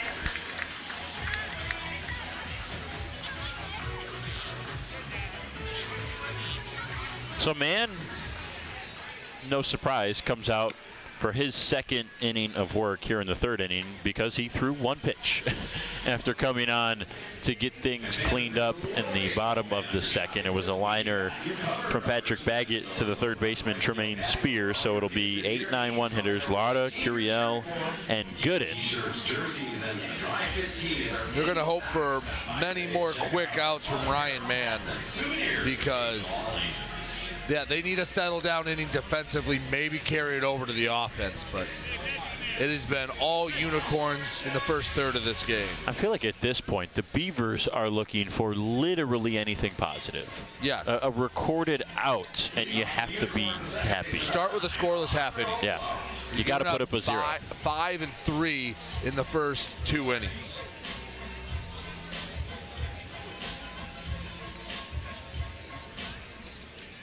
Lara had a 2-run single in that 5-run first inning. Good fastball from Mann at 92 on the gun. And we talked about how the Unicorns have been struggling. These 8 runs that they've scored in the first 2 innings have made up 10% of their total runs scored through their first 21 games. No balls and 2 strikes. We talked about just how low the run scoring has been. This maybe feels like this might be a right-to-ship game where they turn it around after this. You would hope. Lara looks at a middle fastball for strike 3. First one for Ryan Mann. The Unicorns will get a chance to come right back at it tomorrow with the Woolly Mammoths. It does feel like, however, sometimes you'll get these big offensive explosions, these burst out games, and then the next game you're struggling to score any runs. See if, well, for one, they can continue it the last 7 innings because these at-bats do all count the same, and if they can continue it eventually into tomorrow's game. The 1-0. Fastball just above the strike zone. 2 balls, no strikes on Curiel. Grounded out to the pitcher in his first at-bat. That was 2 pitchers ago. Jesse Galindo, the starter at the time. And a foul back. Can you tell where our crowd mic is? It's right by the screen in case you couldn't hear it. Does pick up the nice ambiance of being at the ballpark. There's maybe not a better ambiance than ballpark ambiance. Check, swing, appeal to first, no. 3 balls and a strike. Gorgeous night tonight. That sun slowly setting over the third base side of Jimmy John's Field. We are starting to get to the sad part of summer where the nights don't say what I think you're going to say. A bit earlier. It would still have a ton of daylight, but you just know that about every weekend it comes about 15 minutes earlier. Less time for golf, for that twilight golf, you know? Exactly. That's the way you really gauge how late it is in the summer. The later you can go out to golf, the more you know you're in the middle of summer. By the way, with Curiel reaching 2 times through the order, every single unicorn has reached base. We're not far off from every single one getting a hit. It's still Curiel and Aberrett, the only ones that need to. I have a feeling they're going to get a couple more attempts at it. They certainly will. Lucas Gooden is batting for the 3rd time in 3 innings. As he faces a ball and a strike. That's the advantage of being in the top of the order. That's why you've seen some managers at all levels, instead of having some power, strong hitter sit in that 5 or 6 spot, they move them up to 2 because over the span of a long season, you can get more at-bats.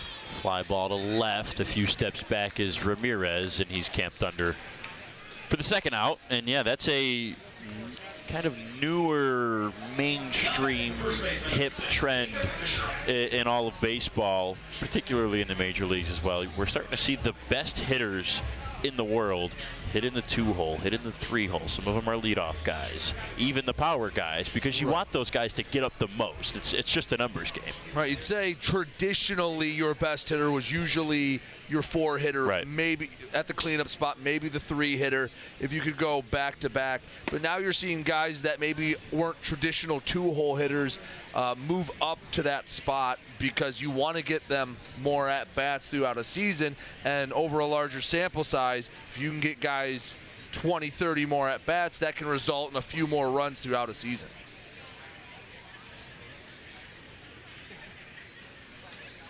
You look at, I think it's not arguably the best hitter in baseball right now. Shohei Ohtani is frequently in the 2-hole with the Angels. He hit in the 2-hole, I believe, in the All-Star game a couple days ago. 3 balls, no strikes on Jacob Bisharat. His man losing control a little bit. And even with the leadoff spot, I mean, Bisharat's a good example of the 2-hole that 20 years ago, you would have never seen a hitter like Bisharat in the 2 spot. 3-0, green light, and he fouls it back just behind on that fastball. 90 miles an hour and in the strike zone. I think being up 8-0 gives you a little more leeway on that 3-0 pitch. Absolutely. And for Mann, I think it's the same thing. You're down 8-0, you're behind 3-0, put it in the zone. Right. It's kind of the same philosophy for both guys, and Mann won it the first time. See if he can win it again. Runner goes, and he hit Bisharat inside. Caught him, I think, just under that rib. It looked like Stevenson caught the ricochet as well. Might have caught, I thought it caught the elbow. You'd almost hope the elbow instead of that upper body oblique rib stomach area. Bisharat appears to be okay as he'll trot down to first. Runners on first and second. And a guy whose last at bat we talked about making sure he gets healthy. When you see a fastball coming in hot, always hold your breath when it catches any batter. So that's the second hit batter of the game. First for Mann. Now it's Pastor's turn from the left side.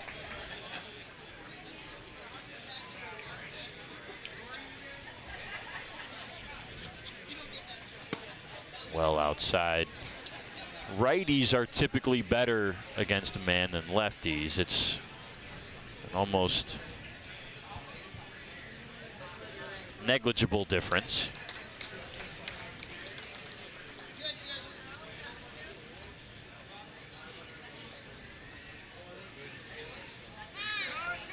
And time call. I believe Mann didn't get that off in time. Yeah, he taps his chest. Knows that's on him. 2 balls, no strikes now.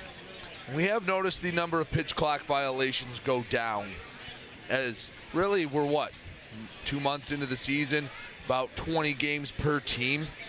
It has not taken players long to adapt to the pitch clock. Pastor looks at strike 1. Clipping on the outside. Our latest addition to the broadcast. The pitch clock is constantly visible on your screen over on the right side.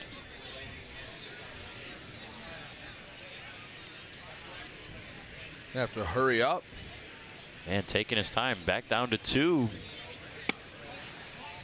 Delivers a pitch inside. It is only when that delivery starts. So after he comes set, the next movement of his body after that, if he gets that off before that clock reads 0, then he does get it off in time. Hard on the ground, a bouncer fielded by Stubbs. He'll flip to Mann, who taps the bag for the 3rd out. A couple runners, but Ryan Mann does get out unscathed. It's the first 0 on the scoreboard for the Unicorns. It's 8-0 though. They lead it. Beavers batting when we return. First State Bank is a locally owned and operated business. We're part of your community. At fsbcares.com, you'll find ways that we're making a difference by featuring locally owned and operated businesses, providing access to helpful financial resources, and engaging with community. FSBcares.com is part of our commitment to the neighborhood because strong neighbors mean stronger communities. Where good neighbors do great things. Member FDIC and Equal Housing Lender. The Dave & Buster's method is designed to help you unlearn adulthood and recenter life around zapping stuff and cheering for stuff with your friends. Begin the method today with 5 free games. You know you want to. Fifth Third Extra Time helps you do you better. So kick back and relax. You have extra time to avoid overdraft fees. Fifth Third Extra Time. This is banking a Fifth Third better.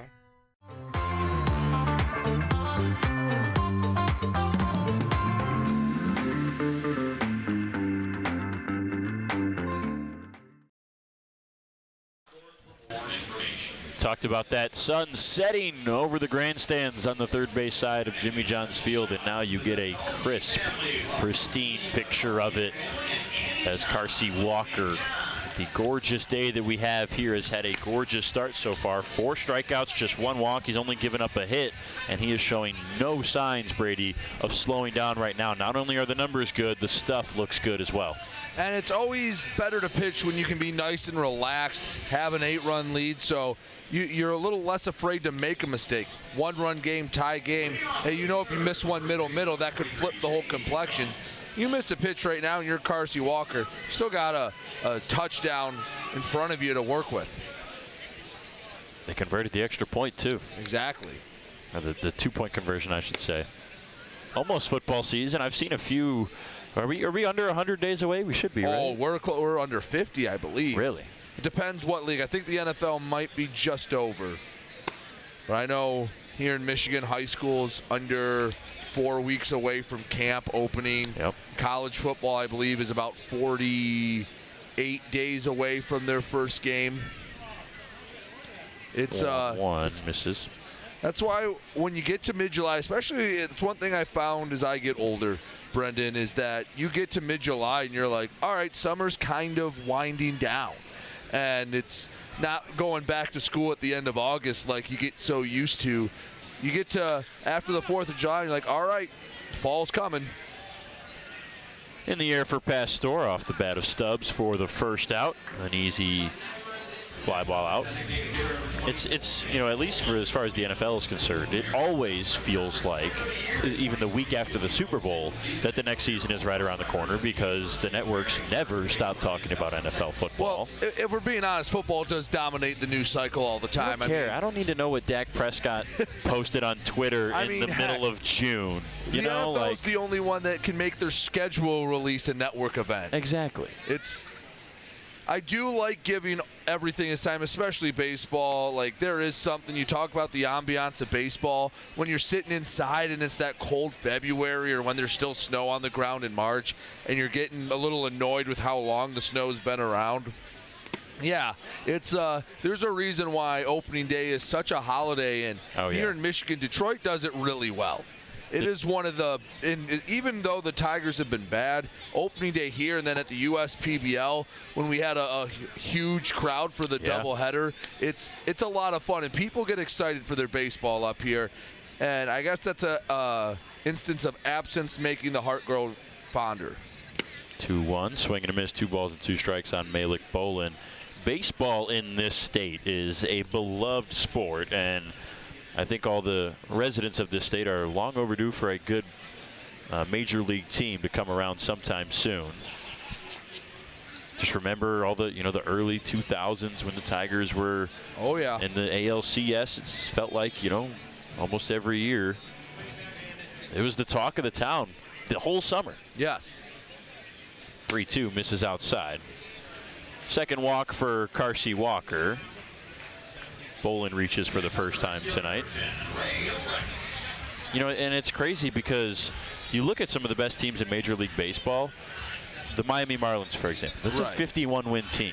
Now, they're 6 or 7 games back of the Atlanta Braves, who are having a historically good season in their division. The Marlins are going to be a for sure playoff team. This is the most wins they've had at the All-Star break since 2007. And this one's on the ground to second. Nice ranging play from Lara. Throw to second for 1. They will not get the relay at first for the double, but Bolin is out. But the Marlins, who have 51 wins this year, are 29th in Major League Baseball in attendance. Right. They're averaging 12,000 people per game. The Tigers are above that, and they're at 39 wins, 11 games below 500. And people are just pumped that it's somewhat close right now.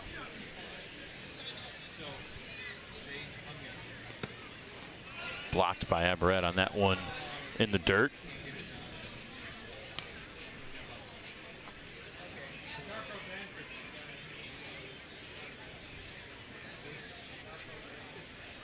Spears has the only other walk that Carsey Walker has given up tonight.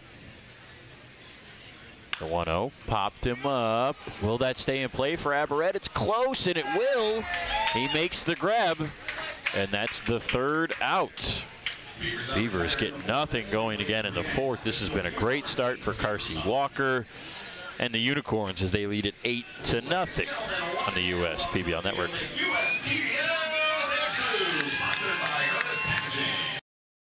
You dreamed of starting a company, not an HR department, but your business has grown fast, and so have the complexities of payroll and taxes, benefits administration, and other HR functions. That's why your business needs a professional employer organization like Tryon Solutions. Tryon provides businesses of all sizes access to top-tier healthcare and employee benefit plans. With Tryon, you don't have to grow it alone.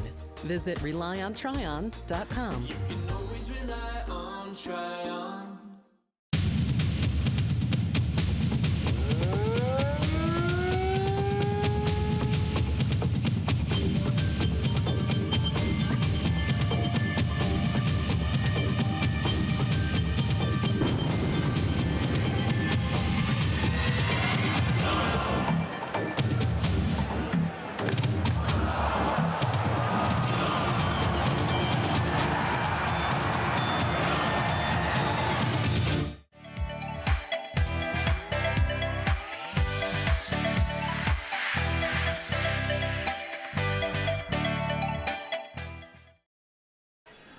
It's Thirsty Thursday, and if you're thirsty, you can get some Bell's. Two Hearted Ale has been named the #1 beer in America for the past 4 years by members of the American Homebrewers Association. Play ball with the best. Two Hearted Ale, the iconic American IPA from Bell's Brewery in Comstock, Michigan. Please drink responsibly. Ryan Mann was able to successfully record the first 0 in a half inning for the Unicorns last time in the third. They scored 5 in the first, 3 in the second, none in the third, despite 5 batters going to the plate. Man will stay out there for the 4th inning. He'll face the 4, 5, 6 hitters, Aberrett, Baker, and Weber. Felix Aberrett reached on a hit by pitch in the second and scored on a couple passed balls. Still looking for his first hit today. He had quite the debut in his return to the league, although it was a non-public game. He only went 3 for 5 with a home run and a nice warm welcome back to the league. 2 RBIs in that 3-hit game. Went 1 for 4 this morning. Skies it over to the right side. Stubbs giving chase and foul ground. Won't get there. Lands just into the warning track, short of the wall, and it's just a long strike. No runs on 1 hit and no errors for the Beavers, and it's a completely different story in the purple section of the scoreboard. 8 runs on 7 hits and an error for the Unicorns.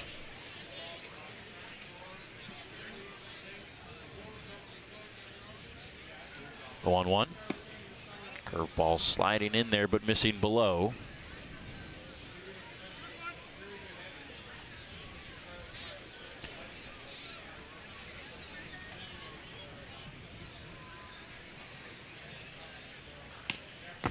That fastball is off the mark. 3 balls and a strike on Aberrett. Ryan Mann's done a good job of at least avoiding contact in his 6 batters he's faced since he's come in relief. Hasn't given up a hit. A little wild, but has at least settled down the game a bit. Swing and a miss fastball there. 3 balls and 2 strikes to fill the count on Felix Aberrett. We mentioned some of the different leagues that he was in. Grounds that one foul. Started his pro career in the USPBL back in 2021 and was in the Pioneer League after the 2021 season in the summer of 2022, and started this summer in the Atlantic League out in Maryland. And he looks at strike 3 here, doesn't like the call. That's Mann's 2nd strikeout. Now, amongst all the independent leagues across the country, one of the underrated perks of being in the USPBL, you don't have those long bus rides. You're playing in Utica every single game. Now, you might not play as consistently. You're not going to have that long grind, but that could be a perk where you get more coaching time. You get more time to develop, but there's no 12-hour bus rides through the middle of nowhere America to get to your next road trip. And some of those long road trips can just compound issues that guys have, whether it's hitting or pitching or defense, anything. You know, just that long wear you down grind, like you mentioned, of just, oh, we got to get on the bus, we got to go on the road, oh, we got to drive back home. It's a long season to do all that, and some guys need that kind of steady daily routine to maybe get back to, you know, where they are at their highest potential before they're ready to move up and get used to a daily grind being on the road with a team. Baker, a sharp single up the middle into center. Next up, the right fielder, number 13, Jared. Talk about crushing it, 101 off the bat. That's a pretty good swing if you're Josh Baker. That's the 2nd one he's hit on the screws today.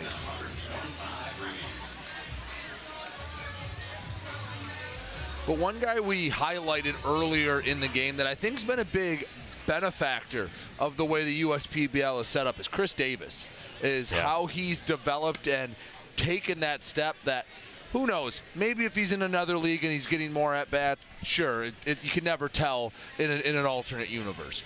But here where he's had time to work on his game. I mean, he was very committed. We talked with the Diamond Hopper coach, Mike Rice. He was at his training center. He'd come in on Sundays to work out, and he's taken a huge leap this year. Davis, speak of the devil, a good read off the bat, backs up a couple steps to get that fly ball. For the second out, brings up Patrick Baggett. And for Davis, part of it, you talk about someone who benefits from not having to go on the road and have that grind all the time.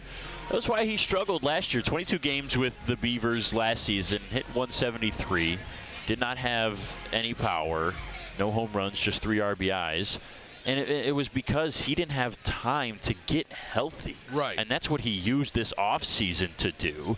Now that he's had time to get healthy and stay healthy and focus on baseball, he's been a much better baseball player. As Baggett with a sharp single into center field. Next up, the second baseman, number 9, Alejandro Lara. So a couple hard liners into the outfield. 2 on, 2 out for Alejandro Lara in his third at bat. And you look at some of the managers and coaches around the league, I mean, there's so much baseball knowledge in the clubhouses. I mean, you look at the Unicorns, you have Jim Essien, who had a very long MLB career. He's seen it all. I mean, you see all the work John Dombrowski does, the manager of the Beavers. When we're talking before a game, if we want to talk with the John Dombrowski, we're usually talking to him in the middle of a drill. Yeah. Like, there's not a lot of just standing on the side and chit-chatting with him. He's doing catching stuff. He's doing infield turns and working on the defensive side of the game. And those are just the 2 teams that you see in front of you.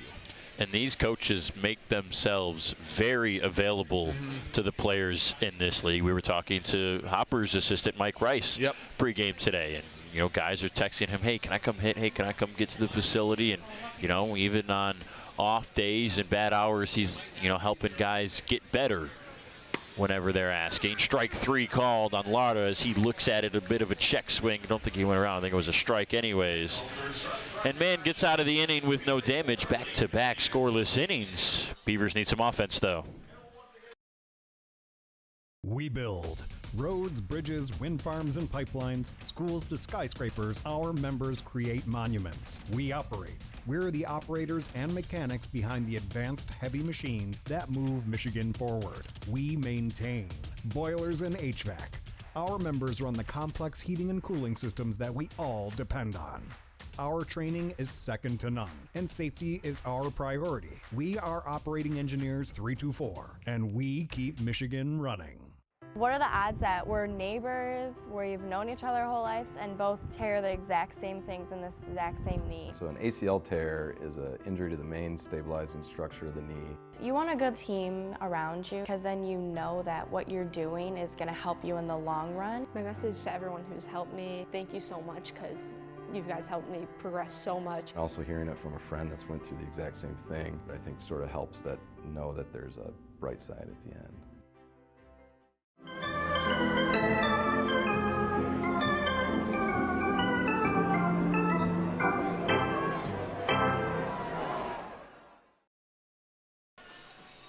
Still have yet to have a long fly ball in this game as those fans out on the berm waiting for a home run.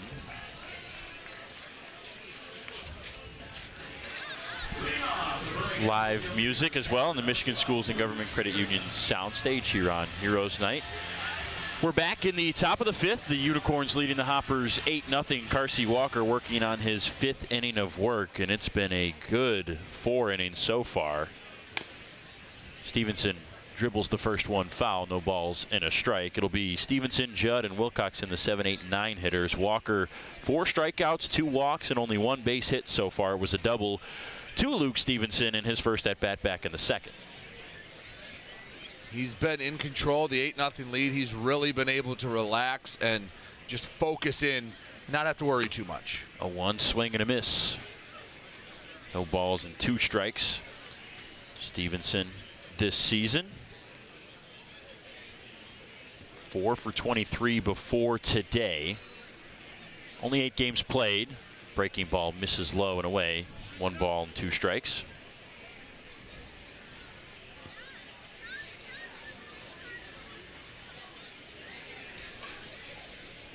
Walker working quickly. The 1-2 skips in the dirt. Bounces off the mask of Aberrett. It removes the mask from him. He'll need a minute to recover. 2 balls and 2 strikes. That was a breaking ball that was trying to get Stevenson out on his front foot, trying to get him to chase. But when it bounces a couple feet in front of home plate, when it's a 58-foot breaking ball, not too many guys are going to offer it that. That was a non-competitive breaking ball. The 2-2. Fastball up. Check swing, appeal to first. Did he go? He did not. 3 balls, 2 strikes. I think that was a slider, actually, that just backed up on Walker a little bit. Nearly clipped Stevenson on his checked swing.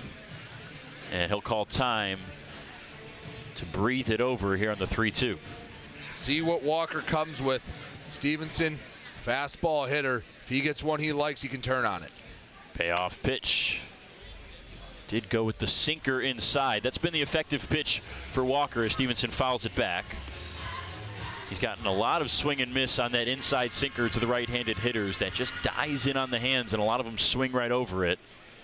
Just 1 or 2 miles per hour slower than the fastball, but effective enough. The 3-2 again. Slider just missed it outside for ball 4 as Stevenson heads to first. It's a very patient approach. That's a good pitch by Carsey Walker, breaking away from the right-handed hitter. And to hold up, that's a stone-cold take. That's a well-earned walk by Luke Stevenson. He's had himself a nice day at the plate.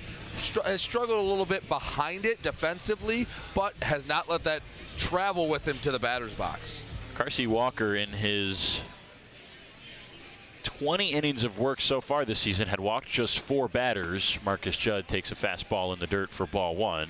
Before today, now he's already walked 3 as we're in the 5th inning, and that's 2 in the last 4 hitters to go to the plate that have reached by the base on balls.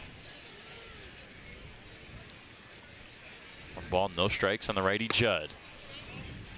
Sinker misses up. 2-0.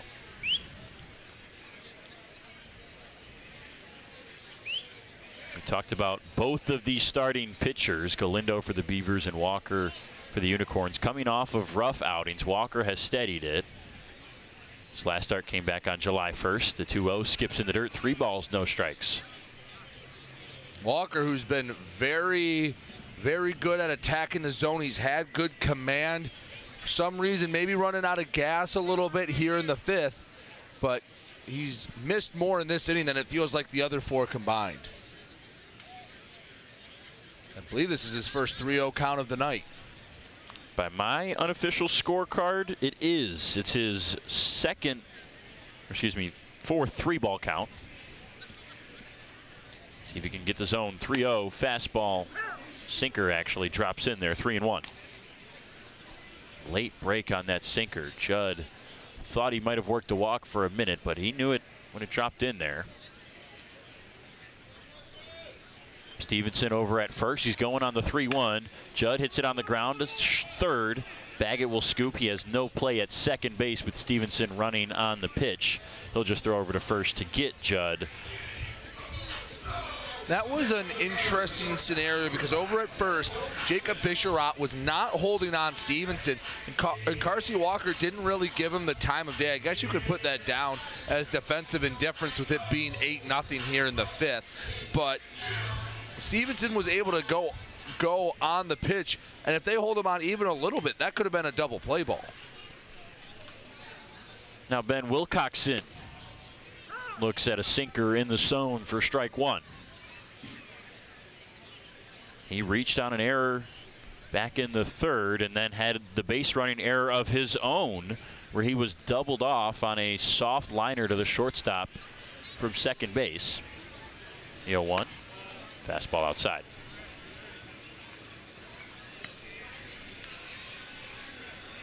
Wilcoxon, .268 hitter this year.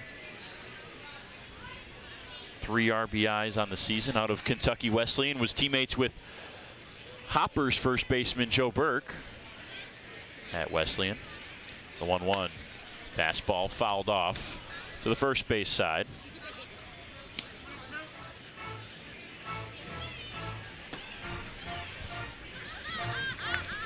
Wilcoxon, a very solid defensive shortstop for the Beavers this year. Him and Judd have been fun to watch up the middle all season long. He waits on the 1-2 from Walker. Dots the corner outside for strike 3. Wilcoxon didn't like it. That is a close called third strike.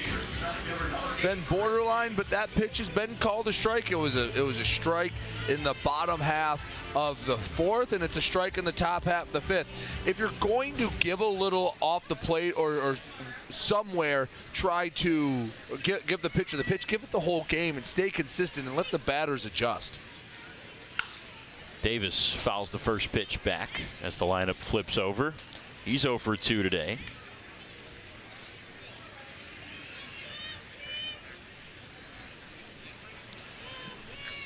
Stevenson, the runner at second, reached on a walk and advanced on the ground ball when he was running on the pitch to third. Walker delivers from the right side. Fastball in for strike 2 on Davis. One of 3 lefties in the lineup tonight for the Beavers.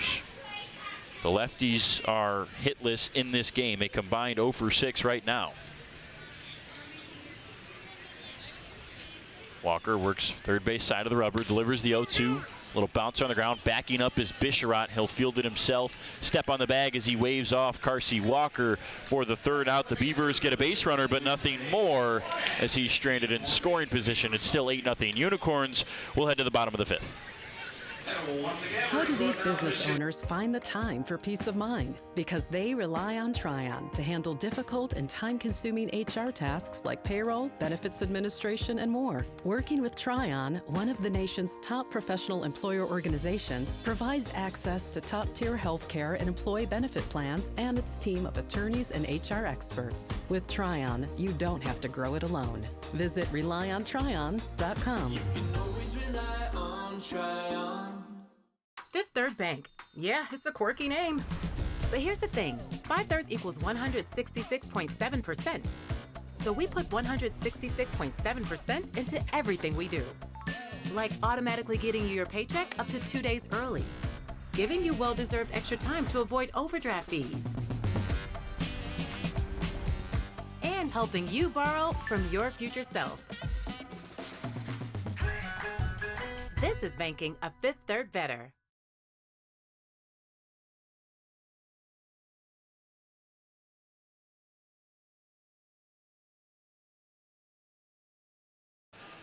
Back here at Jimmy John's Field, that's us up in the press box. We can barely see David over there on the first base side. I think that's the first time we've ever made an appearance now in the pre or post game. Exactly. We do get the bright lights and the spotlight for the pregame, so we should shine the camera on someone else during the game, right? Yeah, I mean David does a good job down Absolutely. there.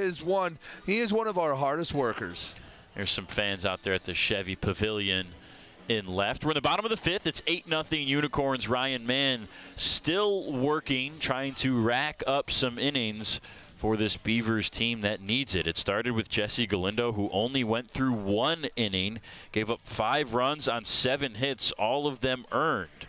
Then Brian Ross came on in the 2nd inning and only recorded 2 outs before Mann took over in the bottom of the 2nd, was able to get Baggett on 1 pitch and has stayed out there to put up zeros since then. Curiel digs in, the 9-1-2. Curiel, Gooden, and Bisharat batting for the Unicorns here in the 5th.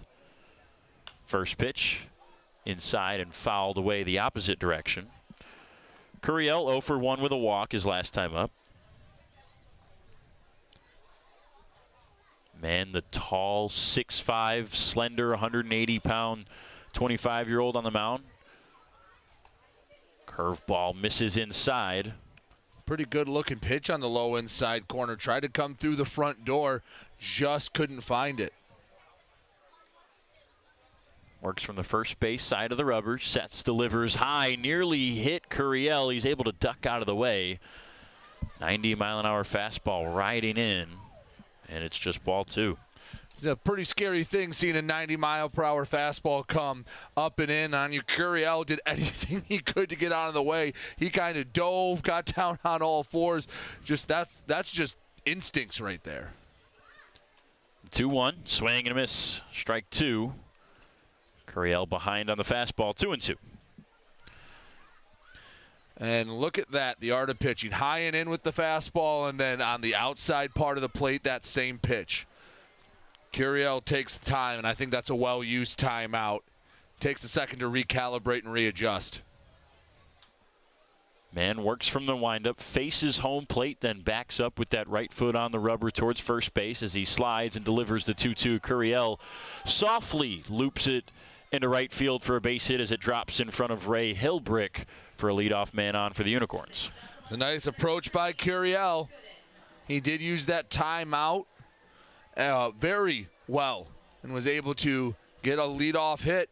Only the second hit off of Mann since he came in the second inning. Lineup flips over now for Lucas Gooden. He's got a hit and a run today. This will be his 4th at bat here in the bottom of the 5th. That's what happens when you get a bunch of runs scoring for the Unicorns, and Mann delivers a good fastball at the bottom of the zone for strike 1. 10 hits for the Unicorns today with that one from Curiel. 8 runs.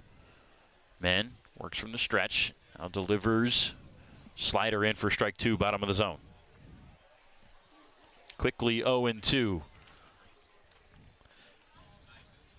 Gooden's had a couple of fly balls since his leadoff double to start the game. See if he can get a ground ball to turn 2. 0-2, and Gooden fights off the slider foul. An emergency swing as that was breaking back into the back door. So still 0-2. Curiel over at first has decent speed. Only has 1 stolen base this year. Has a short lead. Now the fastball is fouled off. So still 0-2 on Gooden. 4 pitches in this at-bat. He'll see at least 5 from Mann. See what Mann comes with. Back-to-back 0-2 pitches fouled away. Maybe a waste pitch, throw a breaking ball below the knees, something he can just pound into the dirt. Get a tailor-made double play ball. Gooden open stance, waits on the 0-2, pops it up. Shallow left center. Davis coming in. He'll make the grab. Curiel retreats back to first. And that's the first out in the bottom of the 5th. Well, that was a location Ryan Mann wanted to hit. That was about shin high. And, well, Gooden just broke out the 3-iron and engulfed it into center field. That was the right idea, just the type of swing Gooden has. It's hard to get him to hit it hard in the dirt. With how high that one was, I think that was more of a pitching wedge maybe from Gooden. High fly ball that Davis was able to get under. Now, Jacob Bisharat digs in for the 4th time.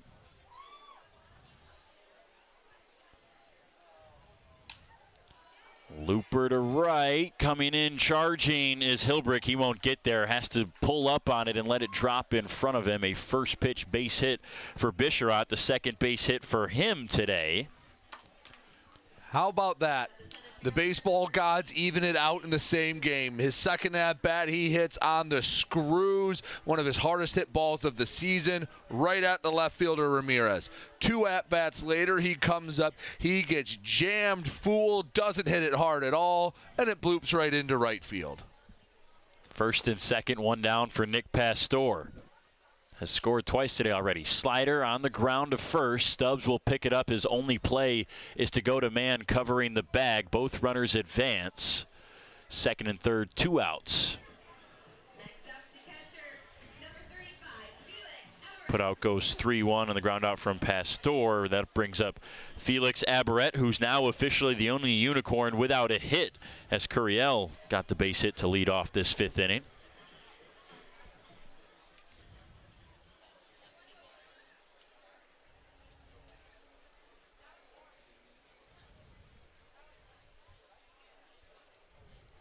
Mann comes set with the belt at the glove and steps off.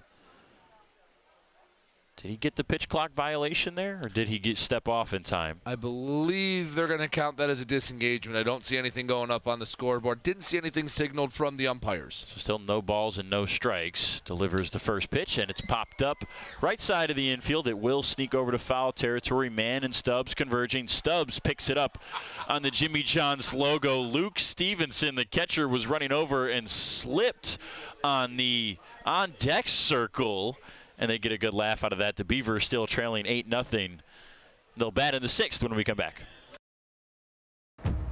We're for people, the pioneers, the underdogs, the players, and the slow and steadies. We're for people, for who they are and who they could become. Yes, we're a bank, and some say our business is all about money, but that's an old idea. Because look past the money, and you'll see real human lives. We see it, because we're for people. Huntington, welcome. Companies are competing for talent like never before. With the complexities of handling tasks like payroll, benefits administration, and other HR functions, it's easy to see how a professional employer organization like Tryon Solutions makes all the difference. Tryon empowers businesses of all sizes to attract and retain talent by offering access to top-tier healthcare and employee benefit plans. With Tryon, you don't have to grow it alone. Visit RelyOnTryon.com. You can always rely on Tryon.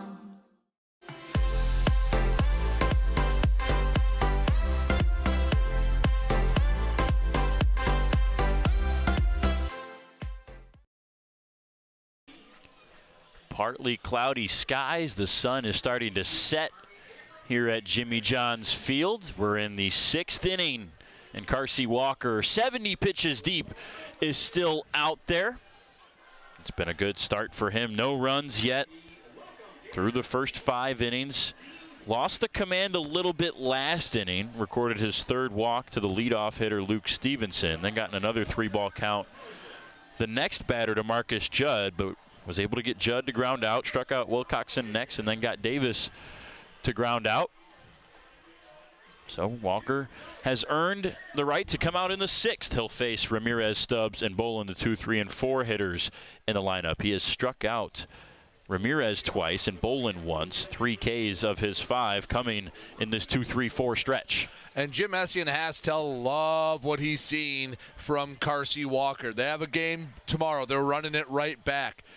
The less of the bullpen he has to use, the better, the more that a dominant performance here. I know it's 8-0 and you feel like you have the game in hand, but if Carsey Walker can get you through 6, heck, if he gets through a quick 6, get you through 7, then you'll feel Carsey Walker's impact in tomorrow's game.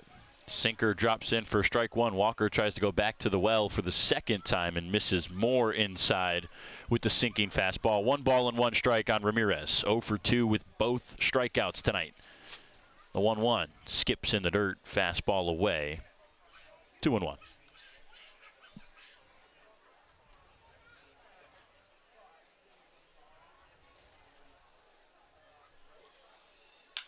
Ramirez on the ground to 3rd. That's through the infield on the left side on the 1-2 pitch. And the leadoff man is on with a base hit.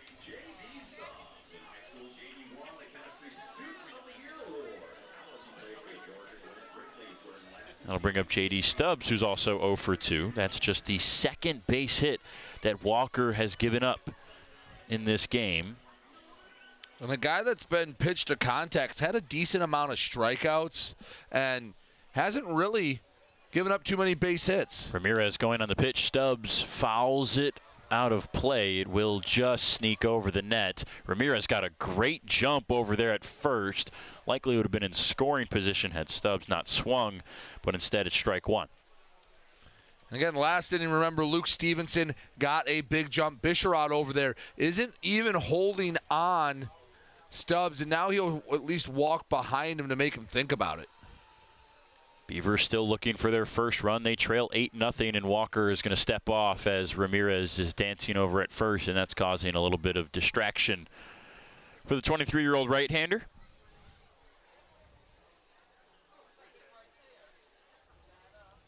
Ramirez goes again on the 0-1. Pitch high and outside for a ball. Ramirez slides in very easily on the throw from Aberett.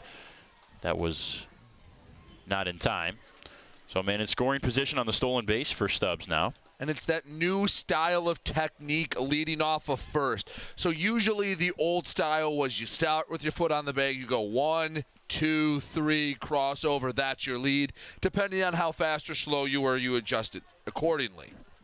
Ramirez still not done dancing over at second. Looked like he was going to take third. And had he gone, he probably would have had a good jump, but does not go. Walker misses high and outside again with the fastball. It's 2-1. But now the new style is you take one step and you start to hop off, and you go on that hop if he doesn't throw over. Tipped into the glove for strike 2. Breaking ball as Stubbs swings over the slider. 2-2. Bolin behind Stubbs. He reached on a walk his last at bat.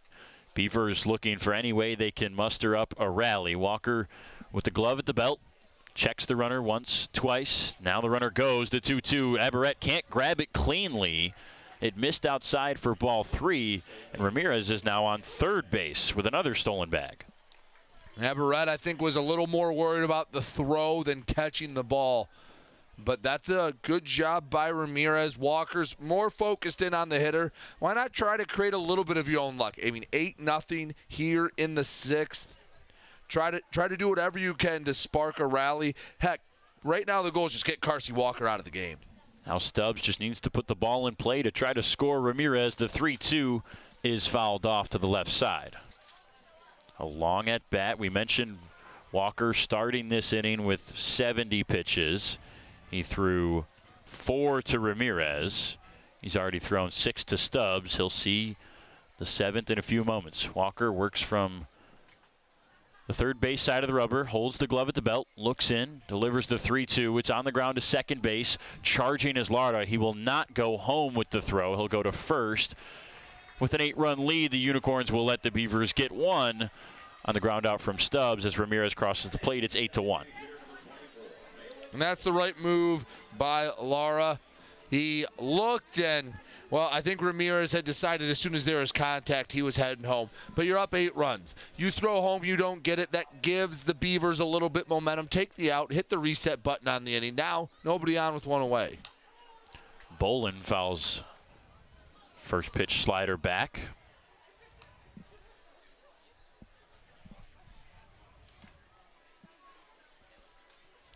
We mentioned the mix earlier. As a reminder, it's a 4-seam fastball, sinker, slider, and changeup for Walker. And that sinker has been the most useful pitch tonight. That's gotten the most swing and miss. He misses there with it low. Shakes off the catcher, steps back, delivers the 1-1. It's a slider outside that Bolin fouls away and out of play.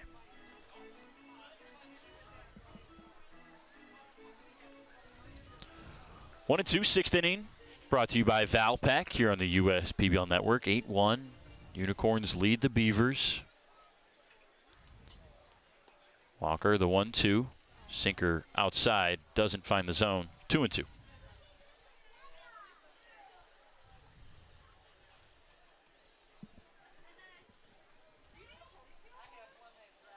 The 2-2, Bolin, that open stance, grounds it to short. Scooped up by Curiel, throw over to first. A nice crisp throw. They get Bolin by a step for the second out. Bolin was hustling. He hit it slow and deep into the hole. Bolin might not have the most speed, but he knew it was going to take a good throw from Curiel, and he put it right on the money with the clean transfer. If that's off even just a little bit, Bolin might beat that out. Brings up Hilbrick.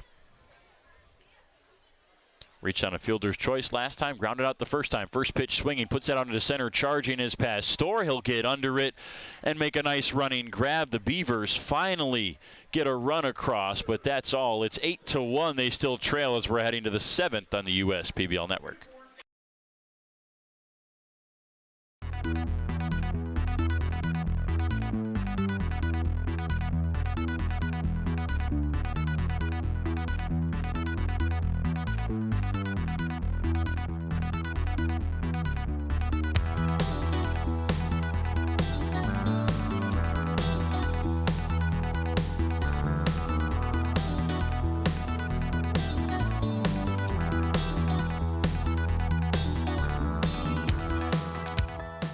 There are things you can rely on in this world, like your dog being happy to see you, coffee getting you through the day, and the government changing business regulations. And when it comes to navigating those regulations, you can rely on Tryon and its team of attorneys. Tryon can also tackle time-consuming HR tasks like payroll and employee benefits, so you can stay focused on growing your business.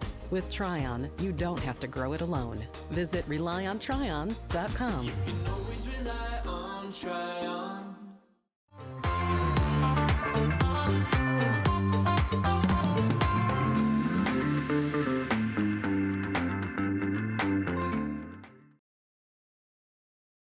Electronics is here. A thirsty Thursday here at Jimmy John's Field on the USPBL Network. 8-1. The Utica Unicorns holding on to a slightly smaller lead after the Beavers were able to push across a run last inning. Unicorns will send up Baker, Weber, Baggett, the 5, 6, 7 in their order, as it looks like we have a new arm on the mound for the Birmingham Bloomfield Beavers. Brennan Cox, Wayne State product, the lefty, coming in. He replaces Ryan Mann, who did a really nice job in relief. Came in the second, got the final out, and then went the third, fourth, and fifth scoreless, and has at least helped settle the game down. Now, if the offense can reciprocate, that's a different story. But Ryan Mann goes 3 1/3 of really solid baseball. Had a walk and a hit batter. At the end of the day, 3 1/3 of just a couple of hits, few strikeouts. Pretty good job out of the pen for Ryan Mann. But Brennan Cox on the mound now for the Beavers.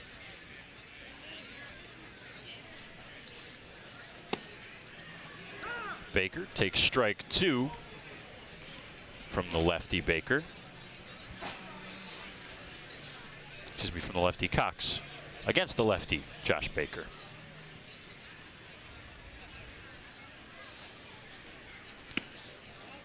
Lefty hitters have been more successful against Cox this year than righties, pretty significantly. 357 versus 295. 1 ball, 2 strikes. Cox, 4-seam fastball, slider, and a circle change is his arsenal. Baker's had a pretty nice day, a couple of hits and a walk. Been swinging it well. Hits this one hard but high and foul. Stubbs will run out of room just barely right by the dugout, right in front of our cameraman David.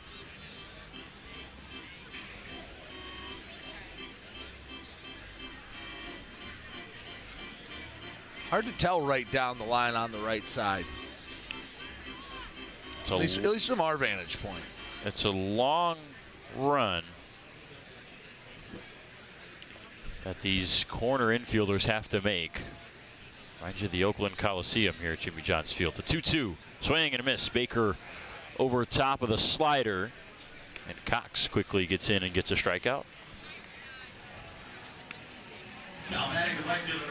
Go back to what I talked about in the first and second inning about how important it was to get on top and just crush the will of the Beavers, because since the second inning's been over, it's been a 1-0 ball game.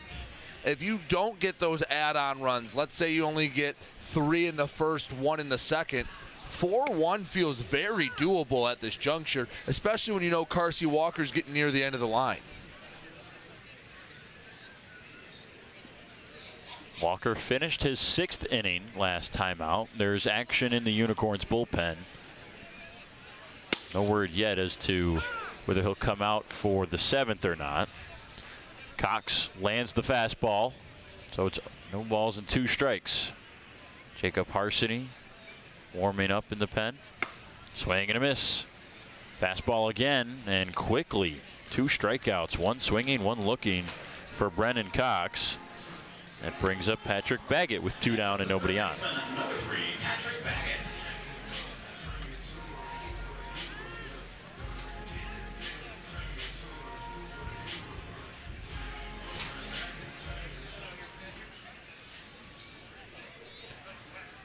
Patrick Baggett, the switch hitter, batting from the right side with the lefty Cox on the mound. That tailing fastball misses outside.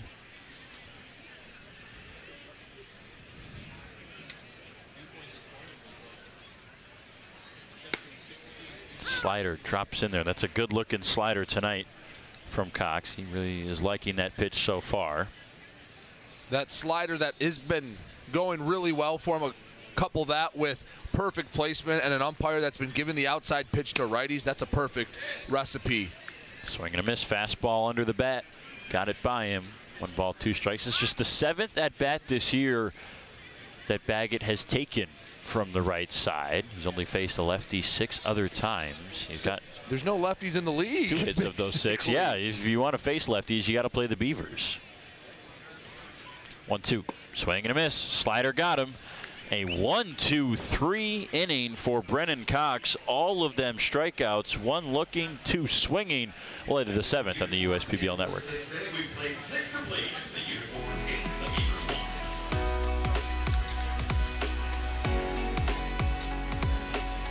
Advanced sponsor of the USPBL Budweiser Blended Wine. Please drink responsibly. Also have alcohol sales. And at the end of the 7th inning, everyone was welcome to join us at the TLC Clubhouse after the 7th inning. And now, more music from the Michigan Schools and Government Utica soundstage and Tommy Gunn, the G-Man. Throughout your life, from big moments to ones well earned, we're your financial guardian angel. Alliance Catholic Credit Union.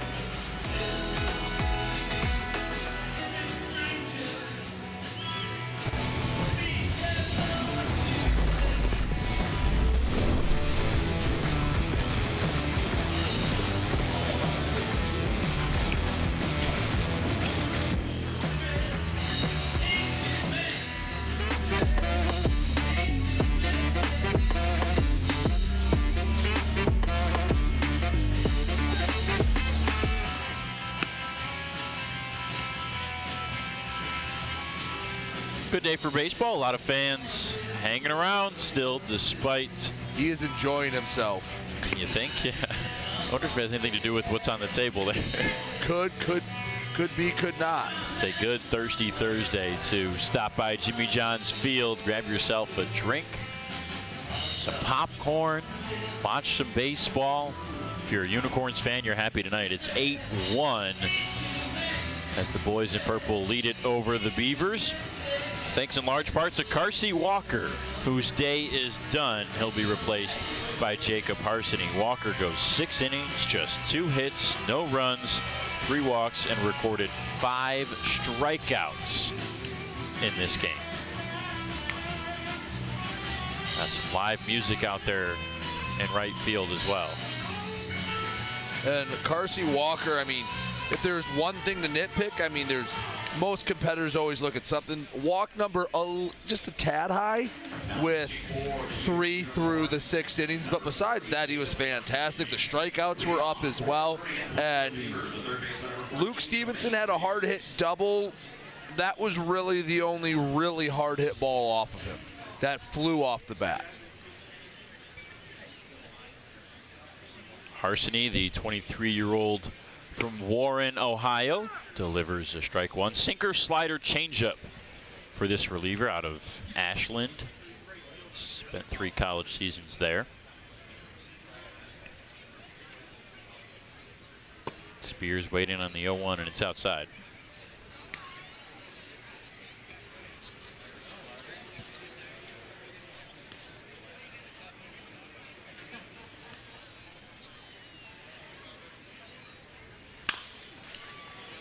Chop to short.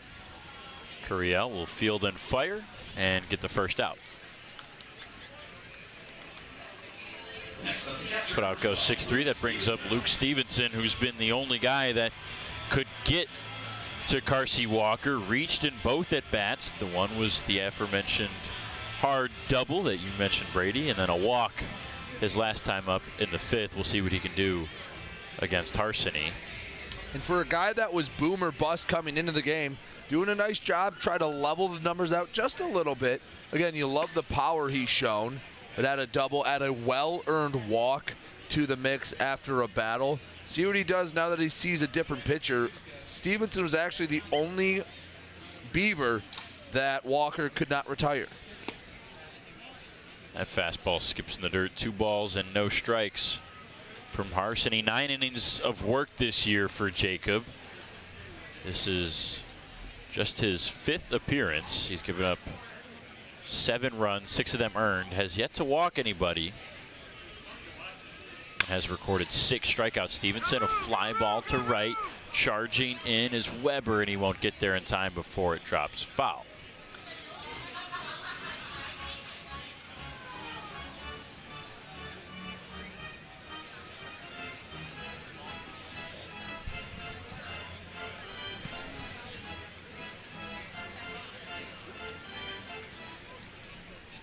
Luke Stevenson, native of Algonac, Michigan. Muskrat. Yeah, 23 years old. Fastball misses, 3-1. He's got a pretty athletic family.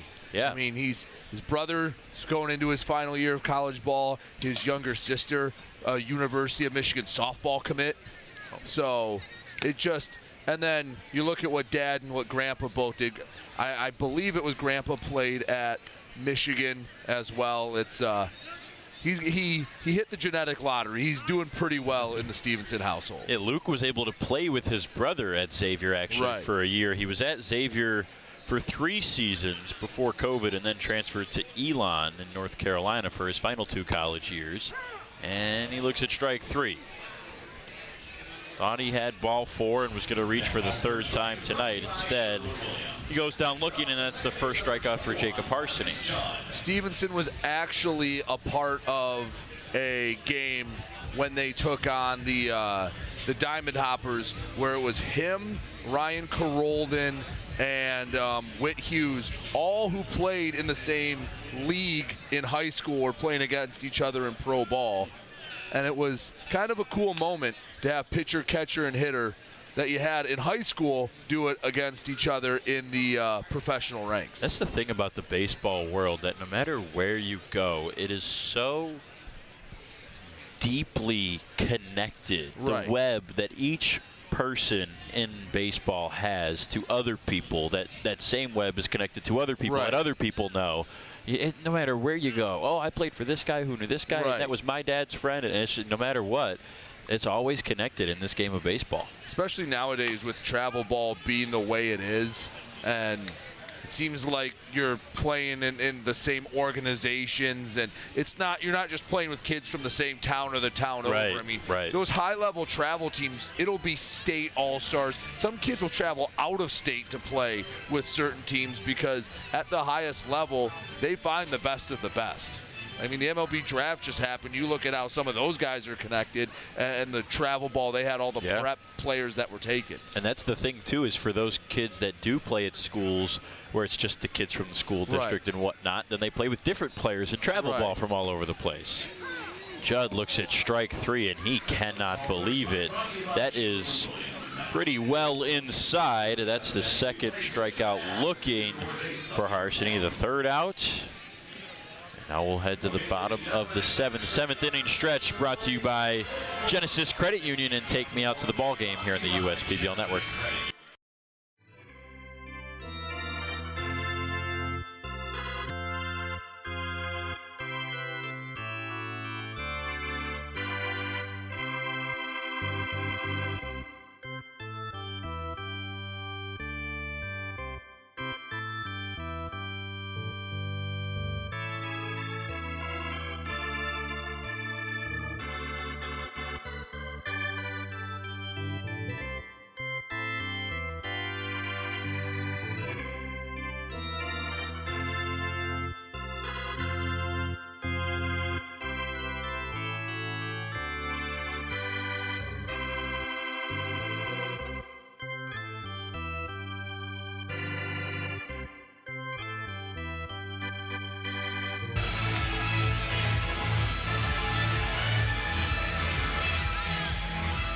Now it'll be Michael Esposito on the mound for the Beavers. How about Brennan Cox? Came in the 6th, went 1, 2, 3, all on strikeouts. Got Baker, Weber, and Baggett, the 5, 6, 7 part of the order. Pretty good day. Pretty good That slider, I mean, that slider, that's one of those ones that we talk about that has taken over Major League Baseball, and that it's the horizontal slider that is often classified as the sweeper now, which is more focused on that horizontal break. And for Cox, it's from left to right as he's the left-hander on the mound.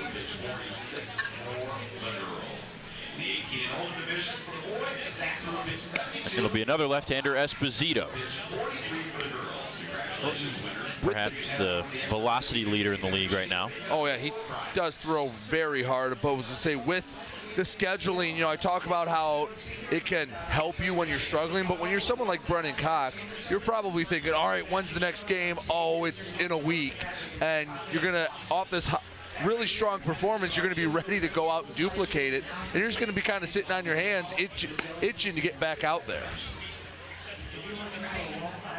Esposito, left-hander out of Port Washington, New York, an all-star this year, consistently 94, 95 with that fastball from the left side, and opponents are not able to do any damage against Esposito this year. An 0.65 opponent batting average. He's given up just 2 hits in 8 2/3 innings of work. 5 runs, only 1 of them is earned. And 11 walks to 22 strikeouts. First pitch to Lara is a hot fastball in there at 94, down and in. Perfect pitch for strike 1.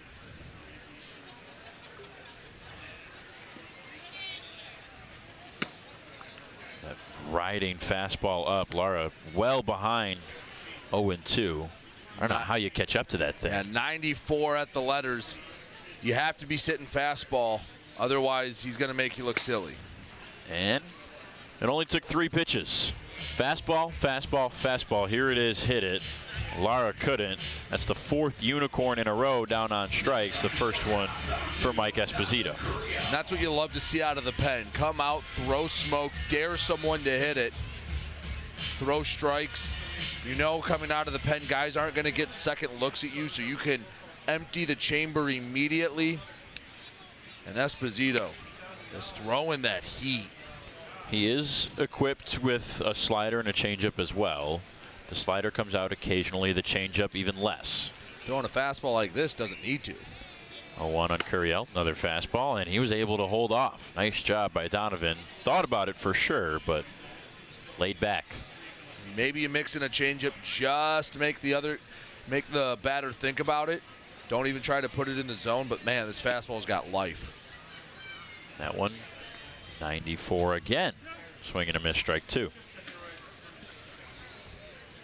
And it's one of those spinny fastballs too, so it looks to the hitter as if it's going on a ramp upwards, and in reality it's not. Gravity is pulling the ball down just a little bit at least, but the more spin it has, the more velocity. I mean, it to us on our monitor, it looks like it's going in on a straight line. Right.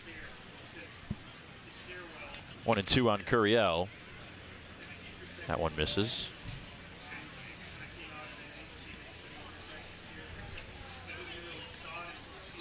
Donovan singled his last time up, walked the time before that, grounded out before then. 1 for 2 today. Fastball behind it, and strike 3. 94 again. He's pumping it in there. And it's been exclusively fastballs. It was just 3 to Lara. He threw 5 to Curiel. And now with 2 outs, the lineup flips over for Lucas Gooden. 5th plate appearance for Gooden tonight. Depending on how things go, he, or if somebody were to pinch hit for him, might get that 1 hole, might get 6, which is pretty rare here in the USPBL to get 6 plate appearances in a game. Another fastball, guess what? It was a strike. At 94 again. I guess if you're John Dombrowski, manager for the Beavers, you are taking the silver lining that both Cox and Esposito have been, well, terrific out of the pen. They've been throwing strikes, they've been throwing hard, and they've been missing bats. have to be pleased with what Mann did.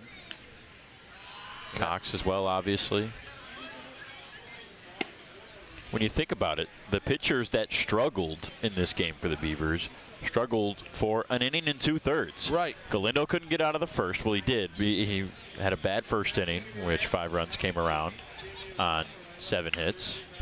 And then Ross couldn't get out of the second, didn't give up a hit, but was only able to record 2 outs before being pulled.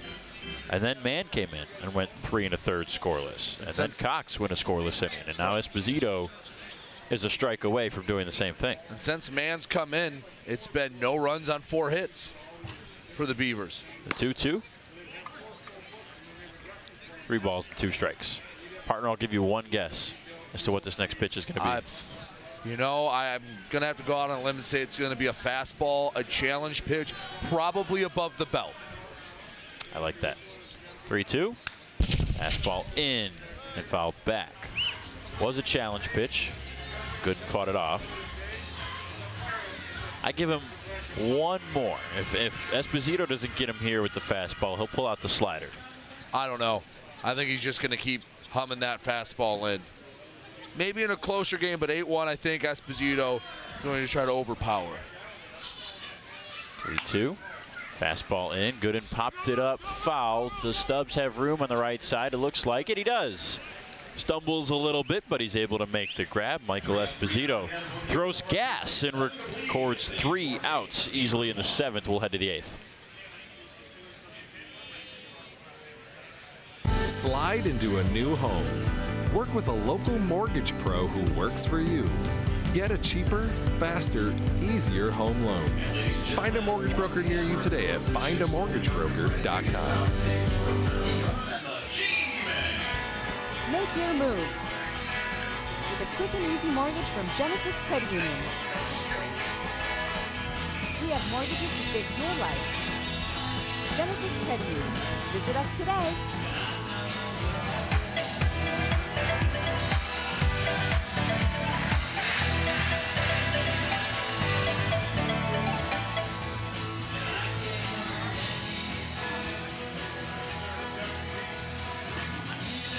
Beautiful sunset. Almost completely gone here at Jimmy John's Field. We're into the 8th inning of a 7-run ball game. Unicorns and Beavers. It's 8-1 Unicorns here in the USPBL network, and it's now Andrew Huffman on the mound. Still waiting for a home run in this game.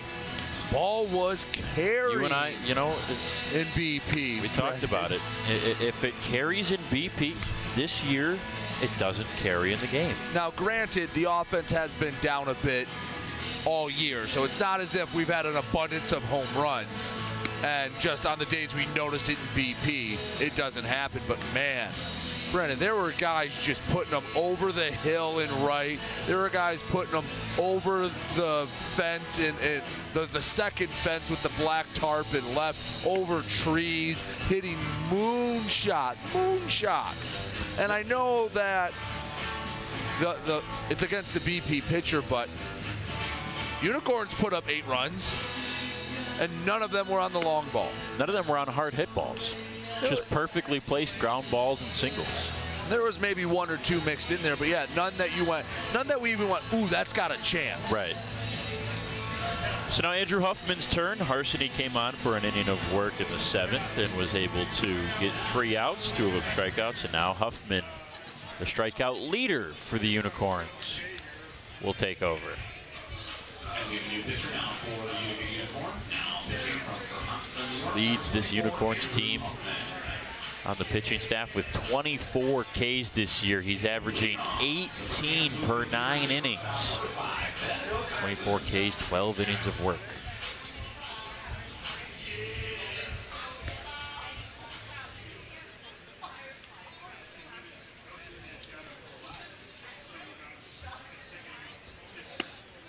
Wilcoxon looks at ball 1. It'll be Wilcoxon, Davis, and Ramirez. 9-1-2 in the 8th, and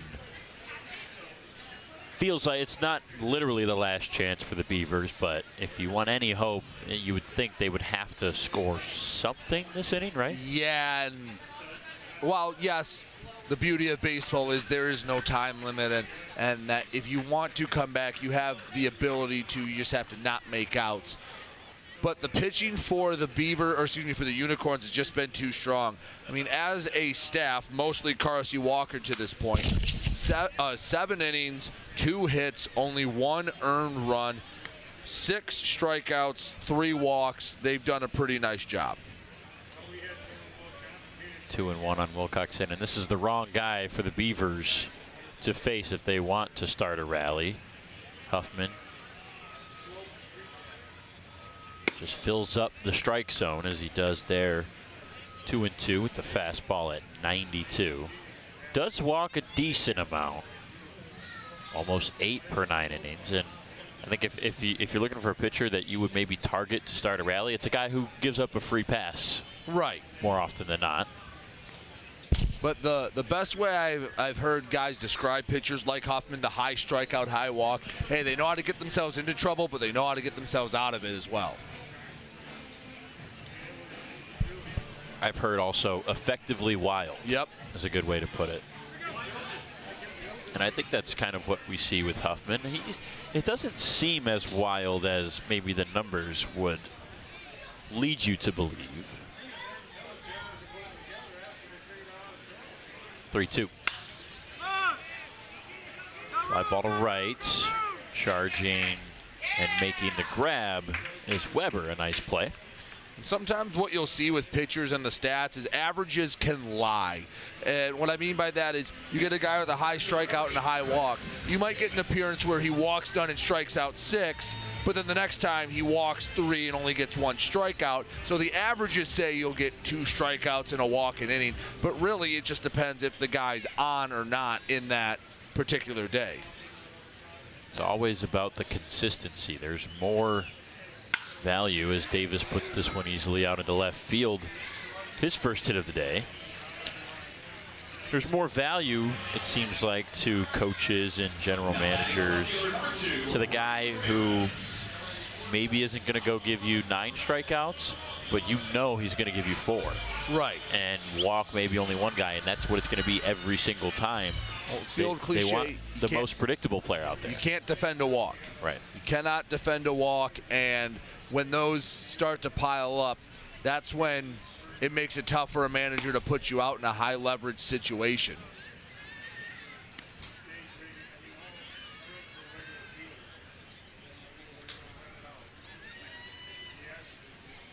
Ramirez, one of the few Beavers to reach base tonight. Did it last inning with a ground ball single through the infield on the left side.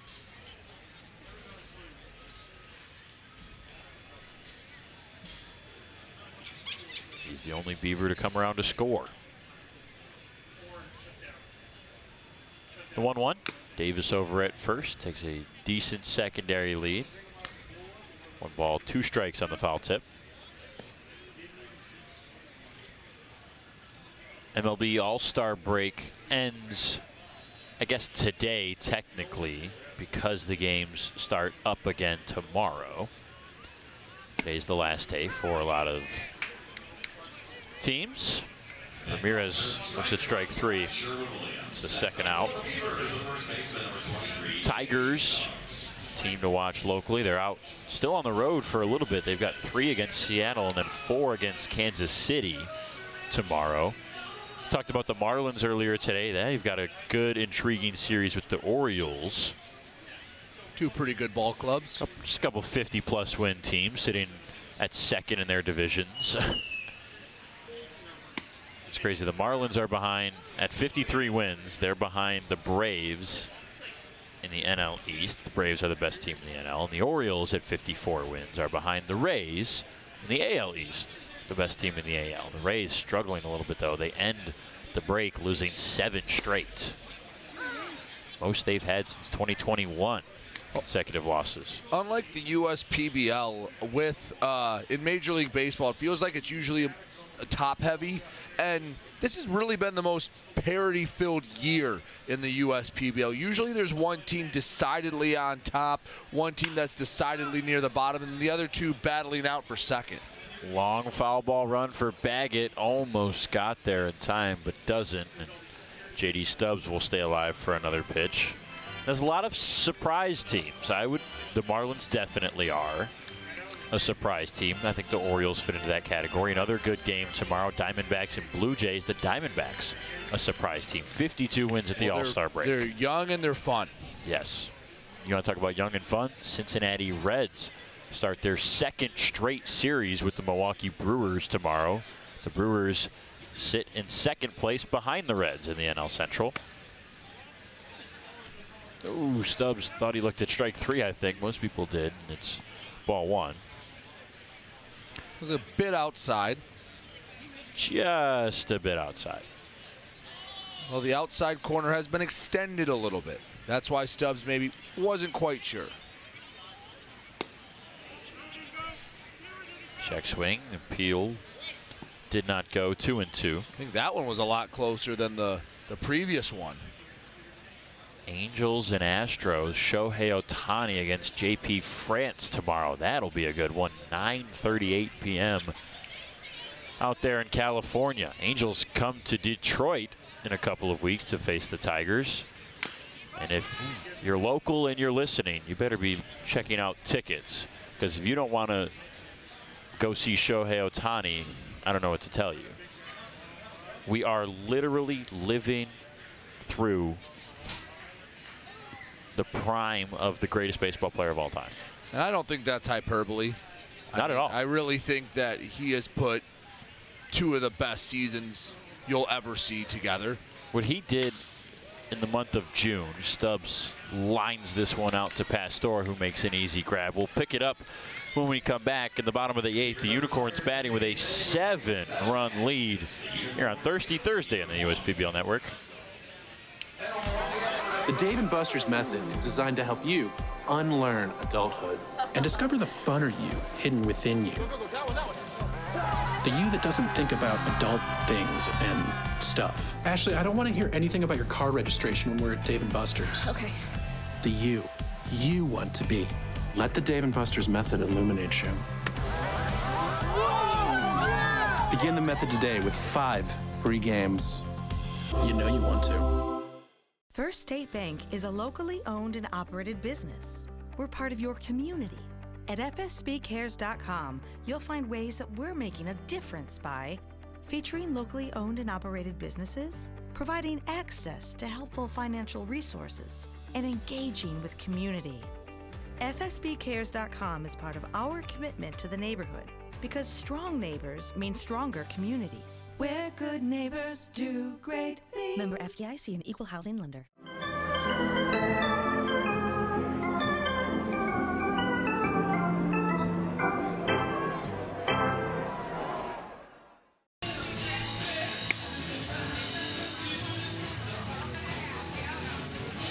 Well, it's about that time of night. Pack it up and go home. We're close to the finish line here. Beavers will get one more chance after this half inning. They've got to get the 2, 3, and 4 hitters out, Bisharat, Pastor, and Averett, and it will be up to that guy, John Bucalaire, to get that done. The 6th pitcher for the Beavers to take them out tonight.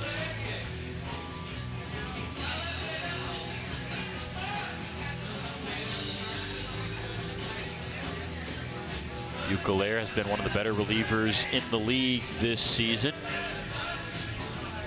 3 saves, leads the Beavers. He's got over a dozen appearances already. 18 in the 3rd innings of work, almost 6 runs, just 8 walks and 27 strikeouts. Very good numbers for Bucalaire out of the bullpen. Has not made any starts and likely won't. He is a certified closer for the Beavers. 13.3 strikeouts per 9 innings. Pretty good. Just decent. And he is one of the more unique pitchers. If you come and you see Bucalaire pitch, he's one that will just stand out from his unique delivery, his unique stance where he looks in. I mean, he squats a lot. He couldn't be a starter just because of the fact that I don't know if you could do that squat 85 times a game. Angel Diaz pinch hitting for Jacob Bisharat. First pitch, second pitch. 1 ball, 1 strike. That one misses with the slider. We were talking about Shohei Ohtani before the break. I'd be willing to bet, or not bet because there's no facts, but this is my opinion. I think he might have had the greatest month of any baseball player ever in the month of June this year. I mean, that's when he would be a deep dive, but yeah, he hit 7 home runs in 7 days. He had one of those starts where he went 8 innings with 10 strikeouts and 2 home runs. He had another game where he hit a home run in one of his starts in which he struck out 6 guys. Right. I mean, just it's unreal. It seems like every time you watch one of his at-bats, he hits a home run. Chop to third, Spears, tough play. They're not going to get Diaz in time as he runs it out down the line. And it's scary to think that this is in a contract year for Shohei Ohtani. I'm so excited and so scared at the same time to see what happens with what the Angels do here. Like, that is going to be, there's no way that's not a record breaker by a massive amount. You're paying for an ace and a cornerstone bat in your lineup in one. He leads Major League Baseball in wins above replacement at 6.5 already this year. He leads Major League Baseball in slugging percentage. He leads Major League Baseball in OPS. He leads Major League Baseball in home runs. He's third in Major League Baseball in RBIs. He's first in total bases. He is first in triples. He's the only player all year with 6 triples. Oh, and he's just one of the best pitchers in the league, as he's third in Major League Baseball in strikeouts per 9 innings. Second in total strikeouts. Yeah, it's a bit ridiculous. Like, what are we talking about? Like, he's literally video game-like numbers. Yeah.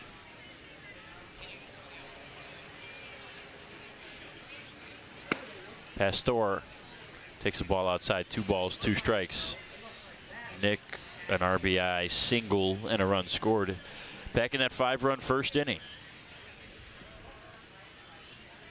They just came out with that new Shohei Ohtani 99 card in MLB The Show, and it looks scary. He is scary. Yeah. I mean, he is the modern day Babe Ruth. The thing too is, like, it's not only like 32 home runs he leads Major League Baseball, he also has the furthest hit home run this year. Yeah, 493 feet. Yeah. He hits home runs that just literally have never happened. 2-2, hard hit to center. Davis coming in a few steps to make the grab. First out. The thing that's really impressive is when you watch Shohei Ohtani play and you watch Angels games, whenever he does things, his own teammates gawk at what he does. They are utterly, these are top tier world-class athletes watching one of their peers. That doesn't, players in all professional sports will give credit where it's due, talk about how good other players are. Smoked foul off the bat of Felix Abarrete down the third baseline. But I've never seen players react the way they do to what Shohei Ohtani does on a daily basis. These guys, his Angels teammates, see this stuff every day, and they're still in awe when he goes out there and does it. It is, yeah, he is the modern day Babe Ruth. Like, if he does this for another handful of years, it'll be hard to say there is ever a better baseball player than him. Absolutely. It feels like he has to do it in the playoffs. I would love to see that Angels team in the playoffs. You saw what happened when both Mike Trout and Shohei Ohtani were in the playoffs on different teams in the WBC. It was only the most electric at-bat we've had in baseball this year. Swing and a miss. Abarrete down on 3 pitches. Buechler gets his first strikeout. That's the second out. Josh Baker will step to the plate. Couple of base hits and a walk today. Struck out his last time. It's a good time to be a baseball fan, though, not just Shohei Ohtani, with all the young names around the league. I mean, you talk about the year Ronald Acuna Jr. is having. It's been a lot of young, entertaining talent all around the game. Seems like we're starting to see the next generation of stars crop up. Talk about Shohei, Ronald Acuna, Aaron Judge. You alluded to Ellie De La Cruz earlier. Ellie De La Cruz, He's Ronald only Acuna been in the Jr. league for like a month. 2 weeks, and people are obsessed with him. I mean, he's the first player in over 100 years to steal second, third, and home in one at-bat. He did it in 2 pitches. Acuna, 25 years old and well on his way to a National League MVP. That whole Braves team is really fun to watch. Baker on the ground to third, Spears charging, throwing, and they'll get him. They get a base runner from Angel Diaz, leading things off with a single, but nothing more. 1, 2, 3 after that. Beavers, last chance on the other side of the break. It's 8-1. Companies are competing for talent like never before. With the complexities of handling tasks like payroll, benefits administration, and other HR functions, it's easy to see how a professional employer organization like Tryon Solutions makes all the difference. Tryon empowers businesses of all sizes to attract and retain talent by offering access to top-tier healthcare and employee benefit plans. With Tryon, you don't have to grow it alone. Visit RelyOnTryon.com. You can always rely on Tryon. At Ascension, Michigan, we're committed to being your first choice for healthcare. Our nationally recognized heart program is the leader throughout Michigan in minimally invasive heart valve procedures. For joint replacement, spine, and cancer care, patients choose our specialists for advanced care and treatment. And we also excel in the things that can't be measured. Listening more closely, caring more compassionately.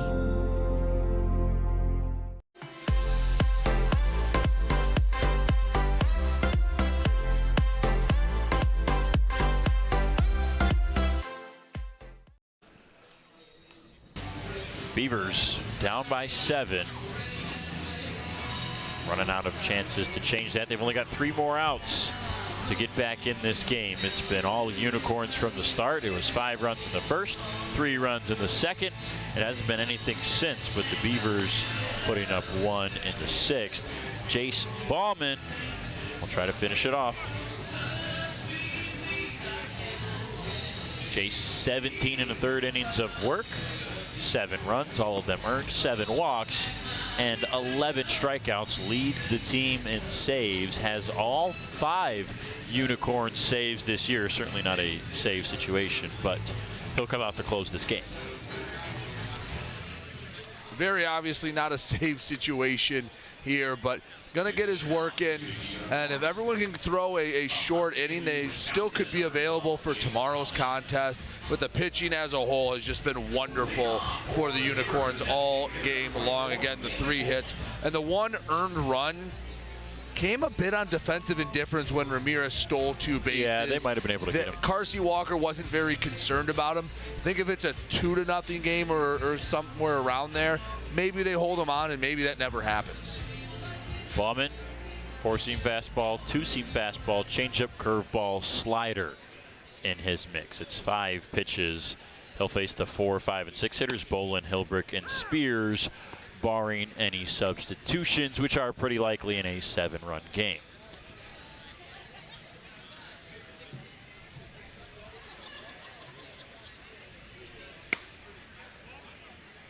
One ball, 1 strike on Bolin. Walked in the 4th.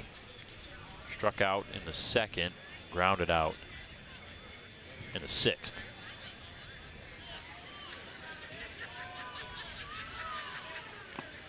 Slider misses inside, 2 balls and a strike.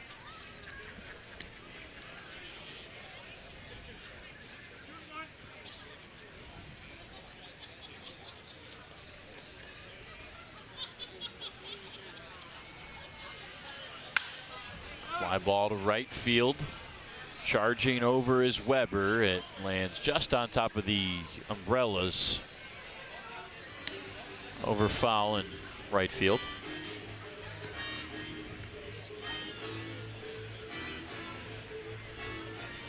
tomorrow, it's a Friday fireworks spectacular between these Unicorns and the West Side Woolly Mammoths at 7:05. First pitch inside on Bolin. Boy, how did he avoid that? Somehow that doesn't hit him. 3-2. First pitch at 7:05. Gates open at 6 o'clock. People always seem to enjoy the fireworks. Ooh, and Bolin not happy with that. Goes down looking for Bauman's first K. It's also Living Donor Awareness Night, a night to learn about the power of living organ donation. A night to celebrate heroes that save lives by becoming living liver or kidney organ donors. A night to honor the medical professionals that also make it all possible. A night to be with friends and family watching America's national pastime as we bring together the largest gathering ever of living donor pairs. Pretty impressive stuff going on at Jimmy John's Field tomorrow. Hillbrick. Lazy half cut. No balls and 2 strikes.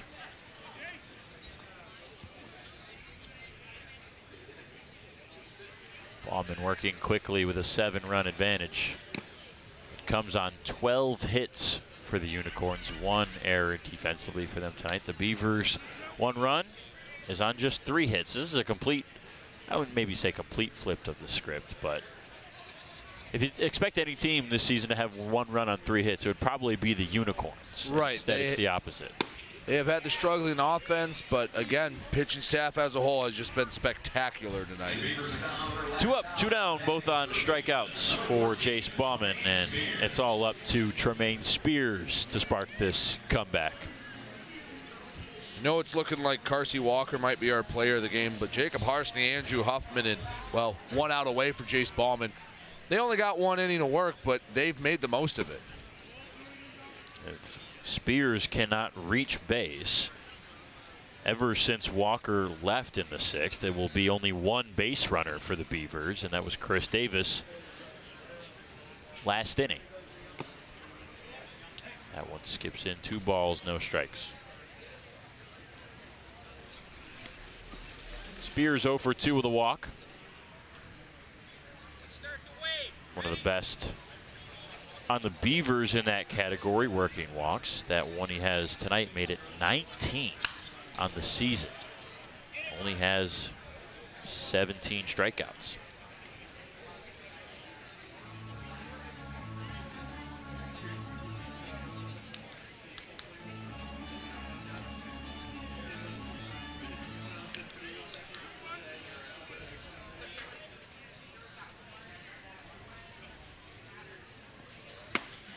Check swing. Did he go? The appeal. They say no. 3 balls, 1 strike.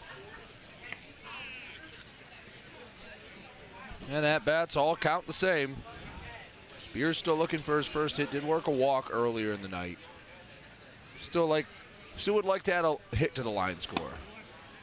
And there's strike 2. Spears was on his way down to first and gets reeled back in for a full count. It's likely Tristan Harvin tomorrow to start things off for the Unicorns on the mound. That is unofficial yet, but it's mainly Harvin and Walker that get the bulk of the starts, unless Jim Essien and Nick Caruso are cooking something else up. Hoping for a similar start that they got from Carsey Walker. Coming out of the break in first place, and you get back-to-back wins out of the blocks. You're feeling pretty good about yourself. 3-2. Got him, strike 3. Spears can't believe it. Jace Bauman goes 1, 2, 3, all on strikeouts. Spears has a couple words for the home plate umpire as he heads back to the dugout, in a frustrating night all around for the Beavers. They get just 3 hits and only 1 run, and some great Unicorns pitching coupled with a good offense in the first 2 innings. They get away with a win. 8-1 over the Beavers here on Thirsty Thursday. We'll be back with the postgame after this.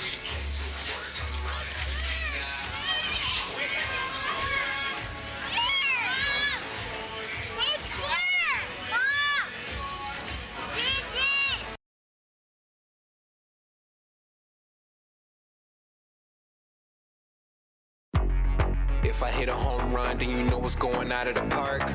Yeah, bases loaded, we ain't letting up. Scoring back to back, you can count it up. United we stand together, divided we fall. Ain't no turning back, we done came too far to turn around and have a seat now. We don't compare, cause we unicorn. Illuminate the dark with my uniform. Every time you see me stand up and salute me. It ain't no competition, not even from you. If I hit a home run, then you know what's going out of the park.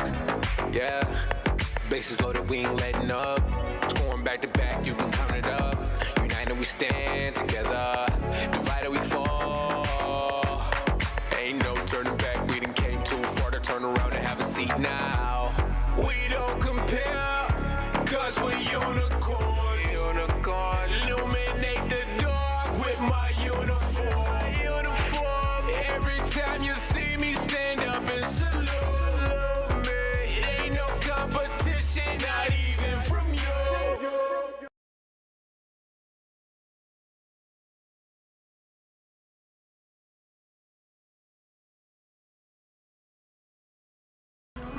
This is Carol.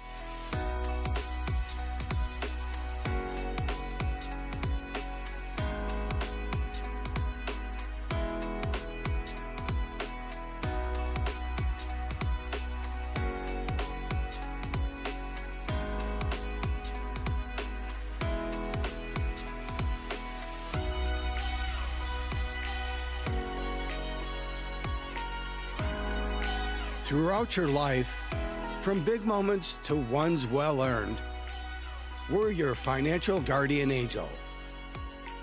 Alliance Catholic Credit Union.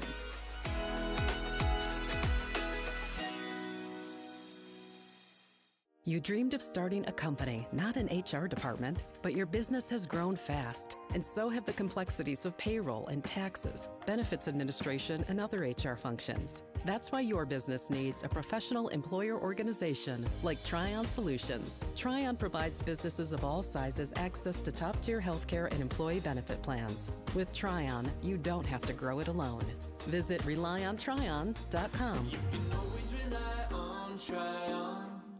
First State Bank is a locally owned and operated business. We're part of your community.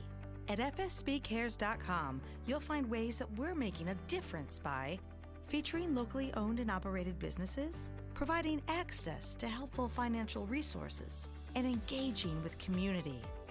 fsbcares.com is part of our commitment to the neighborhood because strong neighbors mean stronger communities. Where good neighbors do great things. Member FDIC and Equal Housing Lender. You hear about the promo that Jimmy's John's got going on? 5 off 20? How they pulling it off?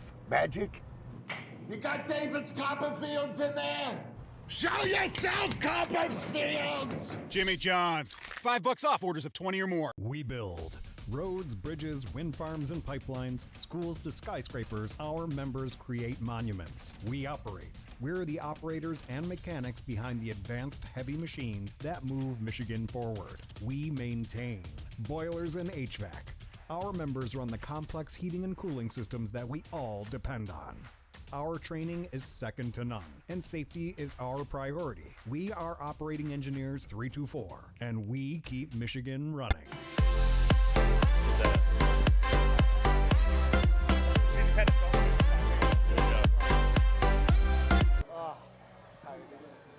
Yeah, same. That was a long game. Back here on the field with Carsey Walker, our player of the game and well-deserved. 6 complete innings, 2 hits, no runs. A big game for you guys offensively. Let's just start with that. 8 runs, and you guys have really been struggling with the offense this year. We're struggling this morning, and it kind of felt like coming into today, the conversation within the team was like, man, we need some offense. For you as the starter, how good did that feel to watch your guys go out there and put up 8 runs in the first 2 innings? You know, it's always funny because I'm like, yeah, go team, but also like it's such long innings that I'm like, I need to get back out there and throw. But I love watching them do what they do. When our offense comes alive like this, it's an unbeatable feeling, and especially as a pitcher, it gives you so much confidence to go out there. And the following inning, I get 2 guys on, and I'm able to just go pitch and not focus about the stressors that are behind me. And so you were coming off a bit of a rough start before that. 4 innings, 7 runs, and 2 of them home runs, a couple extra base hits, which is unusual for you. What was the focus of today coming off that last start? It's being competitive. Felix and I had a big conversation about trust your stuff and like really let your stuff do the job. Don't try to do too much. Don't try to be somebody you're not. I had during the All-Star game talking with a couple of the managers, really to have a tough conversation for me to take personally, but a strong one in the long one, obviously long run as it helps me today, that I had to stop trying to be somebody I'm not. I'm not this high carry four-seam guy that's going to throw you up in the zone all day and really try to beat you with just velo. My stuff has been good enough to get me to this point, so it's about building off of that and having a competitive outing each time and trusting that the guys behind me are going to pick me up and my offense is going to do its job. And speaking of the stuff that you were working on and trusting, the sinker looked like it was getting some swing and miss today. That was playing well off the four-seam. The slider had some swing and miss. It just really looked like you were spinning it well today. Did it feel good out there? Yeah, I didn't have it entirely in the bullpen, and obviously what I've learned is some of your days that you don't feel like you have it out there is some of your better days out here. And today was one of those days where once I got out there and you realize it's just 60 feet 6 inches like always, I really felt like I gained my control back, and I knew where I wanted to put stuff to where you could kind of almost paint the shapes in your head and know where it was going. So I had a lot of trust in my stuff early on. Obviously getting tired later in the game, it starts to fade out a little bit, and some more hits, like I give up that second hit of the game. But prior to that, it really just felt like I really had full control of where this ball was going and putting it exactly where I needed to. The walks stayed low, the strikeouts stayed up as they have been for you. Most of this year, it's been a lot of contact, opponents hitting 300, but soft stuff. Today, just 2 hits. Was that a focus for you for tonight? I think it's knowing, being a sinker guy primarily, that I'm going to give up contact. It's just the reality of I'm going to have balls on the ground more times than not, and sometimes, like unfortunately in the beginning of the season, you have new infielders behind you. You have a bunch of new guys that aren't used to the way you pitch. So positioning is really key with me. And so I gave up like that 300 is really based off of balls being put in like just really tough areas. And so today's focus was, if they're going to make contact, I'm going to let them make contact over the plate and let them get themselves out instead of me trying to force them to do something, because that's when you get just a duck fart like bloop hit that's really going to happen. And so you guys are back tomorrow, but you're obviously off. For those that don't know at home, Carsey frequently works with us on the broadcast crew. Are you excited to be back tomorrow? I don't think I'll be back up there tomorrow, but I will definitely be enjoying my off day. Nice. Well, we're going to miss you up there. We hope to have you back soon for a Unicorns game. Carsey Walker, our player of the game, the Unicorns, win this one 8-1 over the Beavers. We'll see you tomorrow night. Unicorns and Mammoths at 7:05.